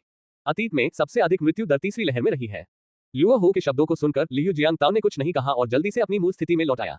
हालांकि जैसे ही लियू जियांगताओ ने लियू हो को देखा तो उसे लगा कि कुछ गड़बड़ है। लियू जियांगताओ ने अपनी आंखों से स्वर्गीय संत के 9वें स्तर पर एक अराजकता दानव को राहु की ओर भागते हुए देखा। रुका हुआ विज्ञापन अवरोधक का पता चला। कृपया हमारी वेबसाइट का समर्थन करने और मुफ्त सामग्री का आनंद लेना जारी रखने के लिए अपने विज्ञापन अवरोधक को अक्षम करें। अध्याय 2310 अंतहीन अराजकता। लियू जियांगताओ ने लियू हो को गहरी नजर से देखा, लेकिन कुछ नहीं कहा। क्या 7वें स्तर का स्वर्गीय संत विशेषज्ञ 9वें स्तर के स्वर्गीय संत विशेषज्ञ से निपट सकता है? असंभव। ये बिल्कुल असंभव है। कुछ हद तक 9वें स्तर के स्वर्गीय संत की एक ही नजर 7वें स्तर के स्वर्गीय संत को नष्ट कर सकती है। इसलिए स्वर्गीय संत 9वीं रैंक से निपटने की क्षमता केवल एक ही बात साबित कर सकती है, लियू हो का क्षेत्र स्वर्गीय संत 9वीं रैंक है या उससे भी अधिक मजबूत है। हालांकि प्रतिद्वंद्वी ने स्वर्गीय संत क्षेत्र के 7वें स्तर की शक्ति का प्रदर्शन किया। ये बहुत मजेदार है। वह अन्य स्वर्गीय संतों की तुलना में अधिक शक्तिशाली है, लेकिन उसकी शक्ति इतनी निराशा पैदा करने वाली नहीं है। ये सचमुच जानलेवा है। सिस्टम, क्या आप एक आखिरी बार पुष्टि कर सकते हैं यदि आपको अभी भी कुछ नहीं मिल रहा है? ये सही है। जब लियू जियांगताओ स्वर्गीय संत क्षेत्र के 7वें स्तर तक पहुंचे तो उन्होंने लियू हो की जांच की। मुझे आश्चर्य है कि क्या लियू हो को विश्वास नहीं है कि कोई इतनी जल्दी स्वर्गीय संत क्षेत्र के 7वें स्तर तक पहुंच सकता है। या शायद उन्होंने लियू जियांगताओ को महत्व नहीं दिया, जो कि शुरुआत में तो एक नौसिखिया था, केवल स्वर्गीय संत क्षेत्र के पहले स्तर पर था। इसलिए लियू जियांगताओ ने जो जानकारी देखी वह ये थी कि लियू हो का क्षेत्र जन्मजात साधना का 7वां स्तर था। हालांकि लड़ाकू ताकत जैसी चीजें सभी प्रश्न चिन्ह है। इससे बहुत कुछ स्पष्ट हो जाता है। स्वर्गीय संत की 7 परिक्रमाएं राहु का छद्म रूप मात्र है। 10 मिनट जल्दी ही बीत गए। इस बार लियू जियांगताओ अभी भी ठीक होते हुए ध्यान कर रहे थे। जब लियू जियांगताओ साधना कर रहा था, लियू हो उसे घूरता रहा। लियू हो वास्तव में इस युवक के बारे में उत्सुक था। एक सफलता हासिल हुई है। स्वर्गीय संत के प्रथम स्तर से स्वर्गीय संत के चौथे स्तर के शिखर तक पहुंचने में सक्षम होना वास्तव में एक प्रतिभा है। मैं नहीं जानता कि क्या ये संभव है। अन्य दिव्य संत भी चुपचाप साधना करते थे। कोई भी नहीं बोला। शायद हर किसी के अपने अपने गुप्त उद्देश्य होते हैं। बिल्कुल नहीं। ये संभवतः आखिरी बार है जब मैं अराजकता के संकट से बच जाऊंगा। इस अराजक संकट के आने से पहले वहां उपस्थित सभी लोगों को विश्वास था कि वे इससे बच निकलेंगे। क्या ये सिर्फ एक अराजक क्लेश है? ये बहुत सरल है। आखिरकार पिछले अराजकता क्लेश में केवल एक व्यक्ति की मृत्यु हुई थी। इसके अलावा मरने वाला व्यक्ति सम्राट यान था, जो सबसे कमजोर स्वर्गीय संत था, जो अभी अभी स्वर्गीय संत उद्यान में पहुंचा था। एक स्वर्गीय संत जिसके पास केवल प्रथम चरण के स्वर्गीय संत की युद्ध शक्ति है। इसके अलावा वह दिव्य संत चीयू को बचाते हुए नष्ट हो गया। इसलिए यदि उसने उस समय कोई लापरवाही नहीं की होती तो संभवतः वह सभी परीक्षाओं में उत्तीर्ण हो जाता। हालांकि किसी को इसकी उम्मीद नहीं थी। यह अराजक आपदा भयावह है। अकेले पहली लहर में ही इतने लोग मारे गए। दूसरी लहर में बहुत अधिक लोग मारे गए। तीसरी लहर शुरू होने वाली है। सभी को लग रहा है कि तीसरी लहर निश्चित रूप से अधिक खतरनाक होगी। दया, अब पीछे लौटने का कोई रास्ता नहीं है। सभी सावधान रहें, तीसरी लहर शुरू हो गई है। अगर हम इसे सफलतापूर्वक पार पा गए तो हम अगले 100 मिलियन वर्षों तक जीवित रह सकते हैं। एक चीख के साथ लियू हो खड़ा हो गया। उसके शरीर में एक शक्तिशाली ऊर्जा का उतार चढ़ाव चमक उठा। जैसे ही यह ऊर्जा प्रकट हुई, सिस्टम की आवाज लियू जियांगताओ के दिमाग में गूंज उठी। मेजबान, हमें पता चल गया है। लियू हो का साधना स्तर स्वर्गीय संत क्षेत्र के 10वें स्तर के बेहद करीब है। क्या ये स्वर्गीय संत 10वीं क्रांति के असीम रूप से करीब है? कोई आश्चर्य नहीं। इसमें कोई आश्चर्य नहीं कि उस समय उससे निपटने वाला अराजकता दानव ही था, जो 9 क्रांतियों के साथ पैदा हुआ था। बाद में स्वर्गीय संत क्षेत्र के 10वें स्तर पर एक शक्तिशाली विशेषज्ञ भी प्रकट हुआ, लेकिन अराजक समुद्री जल की रुकावट के कारण कोई युद्ध उतार चढ़ाव का पता नहीं चला। इसलिए लियू जियांगताओ इस बात से अनजान थे और अब ये बहुत जल्द ही सामने आएगा। अराजक संकट की तीसरी लहर पर काबू पाने के लिए सभी को एक साथ मिलकर काम करने की आवश्यकता है। बूम, दरार, अचानक अंतहीन शून्य में रक्तलाल बिजली की धारियां दिखाई दी। रक्त लाल बिजली की रोशनी के तहत अराजकता का अंतहीन समुद्र भयानक लहरें उगलने लगा। एक के बाद एक लहरें कैस गार्डन से टकराती हुई सीधे कैस सागर में दिव्य संतों के समूह की ओर बढ़ रही थी। इस बीच उन लहरों के ऊपर अनगिनत अराजक राक्षसी बीच खड़े थे। ये वे अराजक प्राणी थे जिन्हें लियू जियांगताओ ने अपनी आंतरिक दुनिया में समाहित कर लिया था। यहाँ अराजक लाशें, अराजक समुद्री राक्षस, अराजक समुद्री घोड़े और यहाँ तक कि अराजक कीड़े और अराजक राक्षस भी हैं, जिन्हें पहले तबाह कर दिया गया था। लहरों की कतारें और अराजक राक्षसी बीजों के टुकड़े पागलों की तरह स्वर्गीय संत उद्यान की ओर दौड़े। सब लोग तैयार हो जाओ, हम इस अराजक समुद्र के पानी को स्वर्गीय संत उद्यान में कतई नहीं आने दे सकते, वरना अगर हम सब बच भी जाएं, तो भी इस अंतहीन अराजकता में नष्ट हो जाएंगे। लुओ होमी को ये कहने की कोई आवश्यकता नहीं थी, वहां उपस्थित सभी लोग समझ गए। बूम! अंतहीन अराजक समुद्री जल धीरे धीरे आगे बढ़ रहा था। ये देखकर लुओ हो धीरे से आगे बढ़ा और भीड़ से फुसफुसाया, पूरी ताकत से आगे बढ़ो और जितनी जल्दी हो सके अराजक लहरों पर राक्षसी बीज को मार डालो, फिर लहरों पर हमला करो, जल्दी करो। जैसे ही आवाज गिरी, राहु ने धीरे से अपना हाथ आगे बढ़ाया। तभी एक शक्तिशाली ऊर्जा उछाल प्रकट हुआ जो सीधे अग्रणी अराजक लहर की ओर बढ़ रहा था। बूम! लहरों के ऊपर स्थित राक्षसी बीज तुरंत गायब हो गया। उसी क्षण लहरें भी गायब हो गईं। आक्रमण करो, आगे बढ़ो और मार डालो, जोर से चिल्लाते हुए लुओ हो आगे बढ़ा। ये देखकर वहां मौजूद तियान शेंग भी आगे बढ़ा। रक्षा, मैं इस जीवन में इसे कभी नहीं छोड़ सकता। हमला, केवल हमला, यही तो एक आदमी करता है। तियान शेंग के समूह को बिना किसी हिचकिचाहट के आगे बढ़ते देख लियू जियांगताओ ने गहरी सांस ली और अपने संदेह को दबा दिया। चूंकि बाकी सभी लोग आगे बढ़ चुके हैं, इसलिए वह पीछे नहीं रह सकता। बेशक लियू जियांगताओ का रुकने का कोई इरादा नहीं था, उसे इन अराजकता बीजों की किसी और से अधिक आवश्यकता है। केवल अधिक कैश डायमंड बीज प्राप्त करके ही वह अधिक तेजी से शक्तिशाली बन सकता है। यद्यपि अराजकता की 2/3 अवधि बीत चुकी है, लियू जियांगताओ को अभी भी एक अजीब तनाव का एहसास होता है। ऐसा लगता है कि यदि मैं यथाशीघ्र अपनी युद्ध शक्ति में सुधार नहीं कर पाया, तो इस अराजक आपदा में नष्ट हो जाऊंगा। यह एहसास बहुत वास्तविक है। यह इतना वास्तविक लगा मानो ये घटित होने वाला हो। सिस्टम, क्या हो रहा है? कुछ इतना गलत क्यों है? मेजबान, अपना ध्यान रखना, तुम्हें निशाना बनाया जा रहा है। अब से बस आजाद हो जाओ और अपने भीतर की दुनिया में अराजकता दानव बीज इकट्ठा करने की कोशिश करो। मैं दुनिया के नोड्स पर कब्जा करने की भी पूरी कोशिश करूंगा ताकि जब तुम खतरे का सामना करो तो हम उनके बीच से गुजर सके। पुकारना, क्या आपको निशाना बनाया जा रहा है? हे, ये सच है। हालांकि चूंकि मामला ऐसा ही है, तो चलिए इसे जाने देते हैं। मैं अब और दिखावा नहीं कर रहा हूँ। अगले ही पल लियू जियांगताओ ने अपने पैर हिलाए और सीधे लहर की ओर दौड़ पड़े। उस लहर पर सैकड़ों अराजकता दानव बीज खड़े थे। यहाँ तक कि सबसे कमजोर कैस दानव बीज भी स्वर्गीय संत के 3रे स्तर तक पहुंच गया है, जबकि सबसे मजबूत भी स्वर्गीय संत के 5वें स्तर तक पहुंच गया है। ध्यान रखें, ये तो बस शुरुआत है। जल्द ही लियू जियांगताओ इस लहर के सामने आ गया। उस क्षण लियू जियांगताओ ने दूसरे व्यक्ति के चेहरे पर ठंडा पागलपन भी देखा। बूम! सैकड़ों लोगों ने एक साथ लियू जियांगताओ पर हमला किया। अध्याय 2311 उन्मादी पुनर्चक्रण प्राप्त करें। हमले को नजरअंदाज करते हुए लियू जियांगताओ ने सीधे अपनी आंतरिक दुनिया को खोला और इन जीवनों को उसमें ले लिया। फिर उसके हाथ की एक लहर से लहर पूरी तरह से तितर-बितर हो गई। अगले ही पल लियू जियांगताओ फिर आगे बढ़ा। उनका लक्ष्य चौथी लहर है। चौथी लहर पहले ही तियान शेंग तक पहुंच चुकी थी, लेकिन लियू जियांगताओ फिर भी आगे बढ़ गया। मैं कुछ नहीं कर सकता, सिस्टम ने जो कुछ कहा वह वास्तव में। खैर, हम बस इतना कहेंगे कि यह थोड़ा ज्यादा था। आमतौर पर सतर्क रहने वाली व्यवस्था ने आश्चर्यजनक रूप से इस बार लियू जियांगताओ को अपनी पूरी शक्ति का प्रयोग करने तथा सब कुछ पुनः प्राप्त करने की अनुमति दे दी। ये थोड़ा सा, खैर आप जानते हैं। वरिष्ठों, कृपया मेरे पीछे खड़े हो जाओ। इन छोटे बच्चों को मेरे पास छोड़ दो। शक्तिशाली राक्षसों के आने तक प्रतीक्षा करो, उसके बाद ही पूरी ताकत से हमला करो। इस बिंदु पर लियू जियांगताओ ने फिर कहा, मेरे पास एक गुप्त तरीका है जिससे इन अराजकता दानव बीजों को अस्थायी रूप से बंद किया जा सकता है और फिर बाद में धीरे धीरे उन्हें मार दिया जा सकता है। इसलिए इन अराजकता दानव बीजों को अल्पावधि में अस्थायी रूप से बंद करना अभी भी संभव है। लियू जियांगताओ की बातें सुनकर उपस्थित लोगों को कुछ संदेह हुआ, लेकिन फिर भी वे धीमे हो गए। उसी समय लियू जियांगताओ चौथी लहर के सामने पहुंचे। सभी की चौकस निगाहों के नीचे लियू जियांगताओ ने अपना हाथ लहराया और तुरंत इस लहर पर मौजूद सभी अराजक राक्षसी बीज उसकी आंतरिक दुनिया में समाहित हो गए। ये देखकर राहु सहित सभी देवगण आश्चर्यचकित रह गए। वे मूर्ख नहीं हैं। वे यह महसूस कर सकते थे कि वह स्थान जहां उन अराजक राक्षसी बीजों को एकत्रित किया गया था, कोई और नहीं बल्कि उनका अपना आंतरिक संसार था। लेकिन क्या अब यह इस हद तक विकसित हो गया है कि तियान शेंग लोगों को नियंत्रित करने के लिए अपनी आंतरिक दुनिया का उपयोग कर सकता है? सबसे महत्वपूर्ण बात यह है कि ऐसा लगता है कि उन अराजकता राक्षसों की युद्ध शक्ति लियू जियांगताओ से भी अधिक मजबूत है। यह अपने स्तर से बाहर के लोगों की भर्ती कर सकता है तथा यहाँ तक कि लोगों को अस्थायी रूप से अलग भी कर सकता है। ये लियू जियांगताओ की आंतरिक दुनिया के आश्चर्य को प्रदर्शित करने के लिए पर्याप्त है। ये सोचकर सभी लोग ईर्ष्या से लियू जियांगताओ को देखने लगे। हालांकि किसी को वास्तव में परवाह नहीं थी। इसमें लाभ और हानि दोनों है। यदि आप में ये योग्यता है तो अवश्य ही आप में कुछ कमी भी होगी। ये बहुत उचित है। बेशक इसमें कप पर लगे पैर या क्लिंग्स शामिल नहीं है। दुर्भाग्यवश लियू जियांगताओ उन लोगों में से एक है जिनके कप आपस में चिपक जाते हैं। शुरू से ही यह सबसे बड़े चीट कोड से लैस था। यहाँ तक कि रास्ते में भी हर जगह धोखेबाज मौजूद थे। लियू जियांगताओ का जीवन व्यावहारिक रूप से धोखा कोड वाला जीवन है। जबकि सभी अभी भी सदमे में थे, लियू जियांगताओ और भी तेजी से आगे बढ़े। एक के बाद एक लहरों पर मौजूद अराजक राक्षसी बीज आंतरिक दुनिया में समाहित हो गए। एक के बाद एक लहर टूटती गई। कुछ ही समय में लियू जियांगताओ ने चीटों की पहली लहर से निपट लिया। संपूर्ण प्रक्रिया के दौरान लुओ हो और स्वर्गीय संत क्षेत्र के 6ठे स्तर के एक शक्तिशाली विशेषज्ञ, जिन्होंने पहली और दूसरी तरंगों से निपटा के अलावा अन्य सभी तरंगों से लियू जियांगताओ ने निपटा। धीरे धीरे अपनी जगह पर खड़े होकर लियू जियांगताओ बहुत थके हुए लग रहे थे। हालांकि सारा ध्यान उनके पीछे राहु पर केंद्रित था। चूंकि सिस्टम ने ये कहा है तो राहु में अवश्य ही कोई समस्या होगी। मैं नहीं जानता कि राहु कब अपनी चाल चलेगा। बेशक लियू जियांगताओ भी अब कार्रवाई करने में सक्षम है। हालांकि इसका मतलब ये होगा कि वह बहुत कम अराजकता दानव बीज अवशोषित कर सकता है। इसलिए लियू जियांगताओ केवल इसे खींच सकता था और इसे खींचता ही रह सकता था। हालांकि इसी समय एक दूसरी लहर सामने आई। सभी सावधान रहें, यह अराजकता के संकट की तीसरी लहर की दूसरी लहर है और आखिरी लहर भी। अगर हम बच सकते हैं तो हम सब जीवित रह सकते हैं।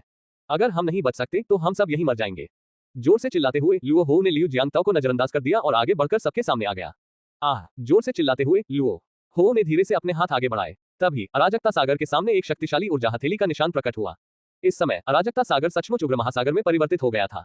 एक के बाद एक लहरें टकराने लगी। राहु लहरों के सामने खड़ी पहली लकड़ी की तरह है। उसी समय आसपास के दिव्य संत भी धीरे धीरे आगे बढ़े और एक साथ अपनी चाल चली। फिर अराजकता के सागर के सामने ऊर्जा की लहर के बाद लहर प्रकट हुई। तभी एक लहर आई, टकराना, लहरें टकराईं और टूट गईं। हालांकि आसपास का तियानशेन पूरी तरह से शांत रहा। फिर अराजकता की दूसरी लहर आई और अराजकता की तीसरी लहर आई। एक के बाद एक हमले हुए। यह अंतहीन लग रहा था। वहां उपस्थित स्वर्गीय संत भी लड़खड़ाने लगे, लेकिन कोई नहीं बोला। एक भी व्यक्ति ने अभद्र भाषा का प्रयोग नहीं किया। ये कहना होगा कि ये स्वर्गीय संत काफी उच्च गुणवत्ता के हैं। यद्यपि उसे एक अजीब सा एहसास हुआ, फिर भी लियू जियांगताओ ने एक कदम आगे बढ़ाया, अपनी ऊर्जा जुटाई और धीरे धीरे आगे बढ़ा। अगले ही पल लियू जियांगताओ की ऊर्जा लहरों को भेदती हुई अराजकता के अंतहीन समुद्र में गिर गई। तभी एक शक्तिशाली चूषण बल मुक्त हुआ। ये चूषण बल उस समय से भी अधिक भयानक था जब लियू जियांगताओ ने मृत जोक का सामना किया था। क्या चल रहा है? मेजबान, नाटक करना बंद करो। हालांकि वे स्वर्गीय संत ऊर्जा को आगे बढ़ा रहे हैं, लेकिन उसे छोड़ नहीं रहे हैं। ऐसा लग रहा है जैसे वे ऊर्जा का इस्तेमाल करके अपने सामने एक ऊर्जा कवच बना रहे हैं। लेकिन आपने तो सीधे ही ऊर्जा मुक्त कर दी। धत्तेरी की। ये सुनकर लियू जियांगताओ तुरंत चौंक गए। जल्दबाजी में अपनी जादुई शक्ति वापस लेते हुए लियू जियांगताओ ने चारों ओर देखा और ये देखकर हैरान रह गया कि उसके चारों ओर के स्वर्गीय संतों ने वास्तव में अपनी जादुई शक्ति वापस ले ली थी और फिर अचानक उसे लियू जियांगताओ की पीठ के पीछे अराजकता के अंतहीन समुद्र से बाहर धकेल दिया था। फुश! क्या इसे त्याग दिया जा रहा है? नहीं, वास्तव में क्या हो रहा है? लुओ हो, तुम क्या कर रहे हो? मध्य हवा में लटके हुए लियू जियांगताओ ने अराजकता सागर के खिंचाव बल का सख्त विरोध किया, जबकि वह लुओ हो और उसके बगल में स्वर्गीय संत को घूर रहा था। उन्हें बस ये संदेह था कि राहु में कुछ गड़बड़ है, लेकिन अब ऐसा लगता है कि राहु ही अजीब व्यवहार कर रहा है। इनमें से हर एक व्यक्ति में कुछ न कुछ गड़बड़ है। मैं बहुत छोटा और भोला था, मुझे धोखा दिया गया। क्या तुम्हें पता नहीं कि हम क्या कर रहे हैं? बेशक हम तुम्हें अनंत अराजकता सागर में बलि चढ़ा रहे हैं। तुम्हें शायद पता नहीं होगा कि हम अराजकता के क्लेश से कैसे बच पाए हैं। बात आसान है, क्लेश की सबसे कठिन तीसरी लहर के लिए जब तक हम एक दिव्य संत की बलि चढ़ाते हैं, हमें अराजकता सागर की क्षमा मिल सकती है और यह अराजकता क्लेश गायब हो जाएगा। फिर हम और 100 मिलियन साल जी सकते हैं। हे। राहु हंसा। किसी भी स्थिति में लियू जियांगताओ ने पहले ही कैश सागर पर हमला शुरू कर दिया है। ये निश्चित रूप से अराजकता सागर में समाहित हो जाएगा। राहु अभी भी उन लोगों के प्रति काफी उदार था जिनकी मृत्यु निश्चित थी। सिस्टम, जल्दी करो, क्या तुम्हें अभी तक विश्व नोड मिल गया है? मैं मरने वाला हूँ। मेजबान, हमने अराजकता सीमा बिंदु पा लिया है। हालांकि हमारे पास केवल एक ही मौका है। अराजकता सागर के अवशोषण को अस्थायी रूप से रोकने के लिए हमें कम से कम स्वर्गीय संत 9 क्रांतियों की आवश्यकता है। इसलिए हमें एक लंबे इतिहास वाली दुनिया ढूंढनी होगी। अध्याय 2312 उग्र अराजकता सागर। जल्दी करो सिस्टम मास्टर, मैं सचमुच अब ज्यादा देर तक नहीं रुक सकता।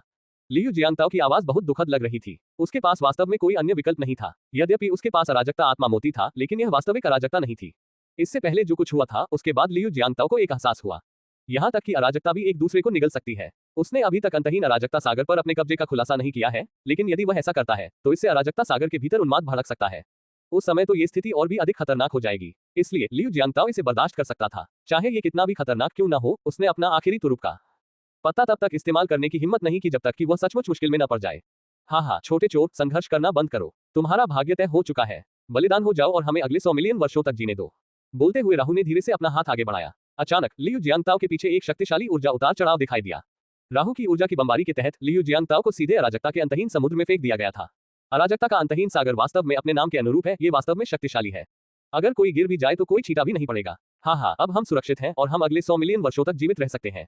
ये सही है, ये बहुत अच्छी बात है। मैं बस ये जानना चाहता हूँ कि अगली बार कितने लोग आ सकेंगे। काफी संख्या में लोग होंगे। इस बार हमने उन सभी बलि को मार डाला जो बड़े हो गए थे। अगली बार बहुत सारे नए लोग होंगे। उन लोगों को गुमराह करने के बाद हम करोड़ों साल तक जीवित रह सकते हैं। स्वर्गीय संतों का समूह आपस में बातें कर रहा था, मानो अराजकता का संकट सचमुच दूर हो गया हो। हालांकि उसी क्षण राहु ये देखकर भयभीत हो गया कि लहरें, जिन्हें आहुति ग्रहण करने के बाद शांत होकर अनंत अराजकता सागर क्षेत्र में लौट जाना चाहिए था, पीछे नहीं हटी, बल्कि वे और भी अधिक उग्र हो गईं। क्या हो रहा है? ऐसा नहीं होना चाहिए। ये सही है, क्या चढ़ावा पहले ही नहीं चढ़ाया गया था? ऐसा क्यों हो रहा है? क्या इसका मतलब यह है कि अराजकता सागर को लगता है कि हमारी पेशकश खराब गुणवत्ता की है, या ये कि हम पर्याप्त पेशकश नहीं कर रहे हैं? किसी ने ये कहा और सभी लोग अपने आसपास तियानशेन की ओर सावधानी से देखने लगे। फिर एक के बाद एक स्वर्गीय संतों ने अपने साधना स्तर जारी किए। स्वर्गीय संत की 9 परिक्रमाएं, स्वर्गीय संत की 9 परिक्रमाएं, स्वर्गीय संत की 9 परिक्रमाएं। राहु के अलावा अन्य सभी स्वर्गीय संत जो मूल रूप से स्वर्गीय संतों के चौथे या 5वें स्तर पर दिखाई देते थे, अब शक्तिशाली 9वें स्तर के स्वर्गीय संत बन गए हैं। उसी समय राहु ने धीरे धीरे अपनी ऊर्जा में उतार चढ़ाव जारी किया। स्वर्गीय संत 10वां पुनर्जन्म शिखर। ये कदम किसी भी समय उठाया जा सकता है। एक बार जब आप ये कदम उठा लेंगे तो आपके सामने एक पूरी नई दुनिया खुल जाएगी। हालांकि ये कदम बहुत दूर है। कुछ लोग अपने पूरे जीवन में इस पर काबू पाने में कभी सक्षम नहीं हो पाते।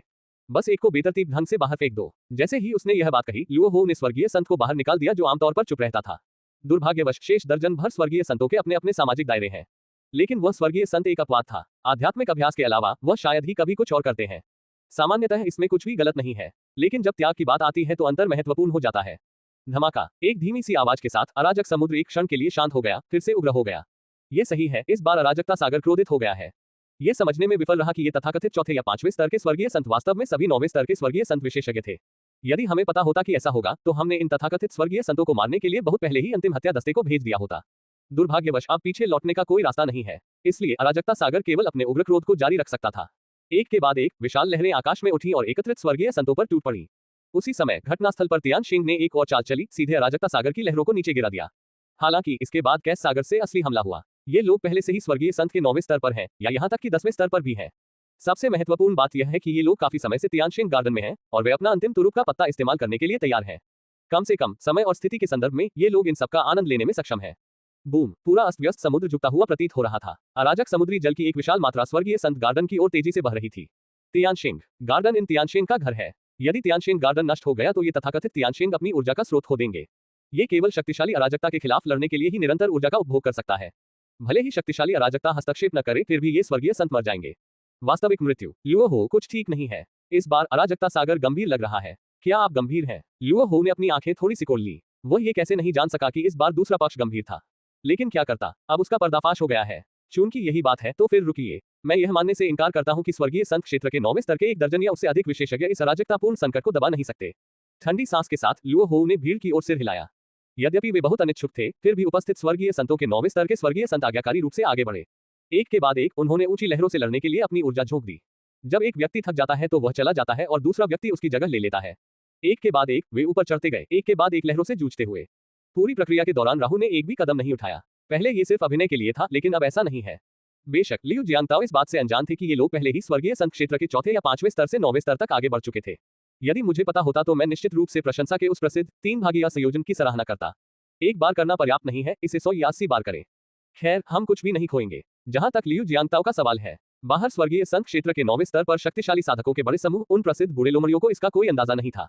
अराजकता सागर इतना अशांत है, इसका कारण यह है कि पका हुआ बत्तख उड़ गया। अरे बाप रे! लियू जियांगताओ, जिसे उन्होंने अभी अभी प्राप्त किया था, अराजक समुद्री जल के संपर्क में आते ही गायब हो गया। यदि लियू जियांगताओ ये सब नहीं समझ पाए तो यह एक बात होगी। उस स्थिति में यह इतना चिड़चिड़ा नहीं होगा। आखिरकार असीमित आशा के बिना असीमित निराशा नहीं होगी। लोगों को पागलपन की कगार पर ले जाने वाली चीज लगातार असफलता नहीं है, बल्कि अचानक असफलता का आना है, जब वे सफलता के बहुत करीब होते हैं, या यहाँ तक कि जब उन्होंने उसे अभी अभी छुआ होता है। असमानता की यह भावना किसी व्यक्ति को पागल बना सकती है। कैस सागर मानव नहीं है, लेकिन फिर भी इसमें सामान्य जीवन की भावनाएं मौजूद है। इसलिए अराजकता सागर क्रोधित हो गया। ये वस्तुतः उन तथाकथित दिव्य संतों की ओर से उकसावे की कार्रवाई है। ऐसा इसलिए है क्योंकि दूसरे पक्ष ने पहले अपना वादा तोड़ा। यदि यही स्थिति है तो फिर हम उन सबको मार डालें। अध्याय 2313 अंतिम समय यात्रा। बूम। एक धीमी आवाज के साथ लियू जियांगताओ जमीन पर गिर पड़ा। जैसे ही उसने जमीन को छुआ, लियू जियांगताओ को तीव्र दबाव का एहसास हुआ। ये वह दमनकारी शक्ति है जो इस संसार द्वारा संपूर्ण पृथ्वी पर लागू की जाती है। मैंने जमीन की ओर देखा। जमीन सांस मिट्टी और अराजकता मिट्टी से ढकी हुई है, जो अन्य दुनिया में शायद ही कभी देखी जाती है। ये सभी शीर्ष स्तरीय खजाने हैं। उपजाऊ मिट्टी का एक टुकड़ा एक पूरी दुनिया बना सकता है। उपजाऊ मिट्टी का एक टुकड़ा एक राष्ट्र का निर्माण कर सकता है।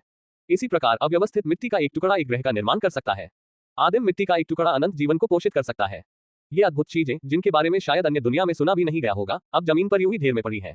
नहीं, ये कहा जाना चाहिए कि उसके सामने की मिट्टी सांस की मिट्टी और अराजकता की मिट्टी थी। वह आश्चर्यजनक है। उसने धीरे से अपना सिर उठाया। आकाश और पृथ्वी के बीच की दूरी बहुत कम प्रतीत हो रही थी। कम से कम यह आधुनिक समाज की तुलना में 9/10वां हिस्सा छोटा है। हालांकि आधुनिक समाज में आकाश की ऊंचाई का कोई विस्तृत वर्णन नहीं है। फिर से चारों ओर देखो। जो कुछ भी दिखाई दे रहा था वह ऊंचे पेड़ थे जो आकाश को चीरते हुए प्रतीत हो रहे थे। ऊंचा पेड़। उस समय ये शब्द स्पष्ट रूप से लियू जियांगताओ के दिमाग में आए। मैंने फिर चारों ओर देखा। एक एक करके शक्तिशाली प्राणी आराम से गुजर रहे थे, बिल्कुल एक शक्तिशाली बाघ की तरह। यह मेरे द्वारा देखे गए सबसे शक्तिशाली जीवन रूप से भी अधिक शक्तिशाली था। ये राहु से भी अधिक शक्तिशाली है, जो स्वर्गीय संत क्षेत्र के 7वें स्तर पर था, जिसे मैंने पहले देखा था। बेशक ये केवल उस समय की स्थिति को संदर्भित करता है, क्योंकि राहु स्वर्गीय संत क्षेत्र के 10वें स्तर पर एक शीर्ष विशेषज्ञ है। स्वर्गीय संत क्षेत्र के 7वें स्तर पर राहु से भी अधिक शक्तिशाली एक बाघ अद्वितीय सहजता के साथ एक खरगोश के पास से गुजर गया। ऐसा लग रहा था जैसे उन्होंने खरगोश को देखा ही ना हो।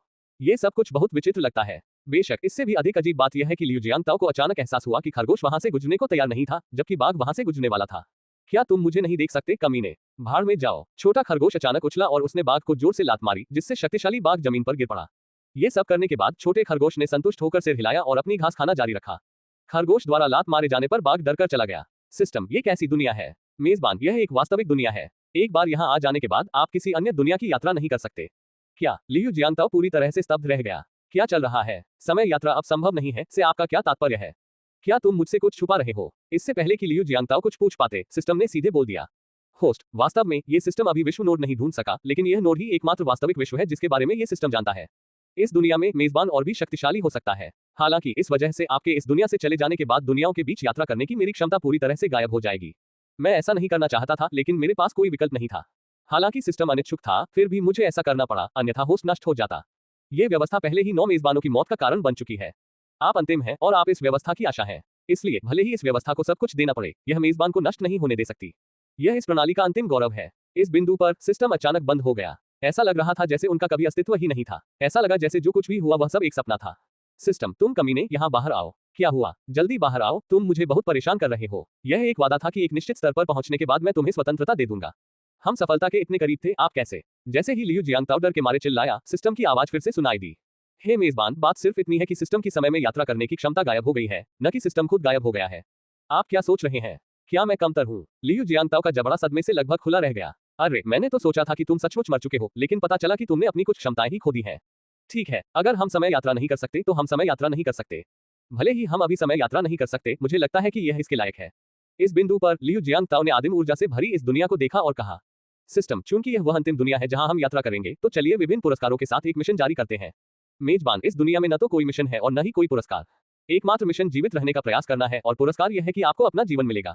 होस्ट, भले ही आप समय में यात्रा नहीं कर सकते, फिर भी ये प्रणाली आपकी सबसे बड़ी संपत्ति होगी। वह मुस्कुराया। लियू जियांगताओ ने बात करना बंद कर दिया। बस चुपचाप देखो, चुपचाप मुस्कुराते हुए। फिर अचानक आवेग में आकर वह जल्दी से वहां से चला गया। यह एक वास्तविक दुनिया है। यह मिशन विहीन दुनिया है, एकमात्र मिशन जीवित रहने का प्रयास करना है।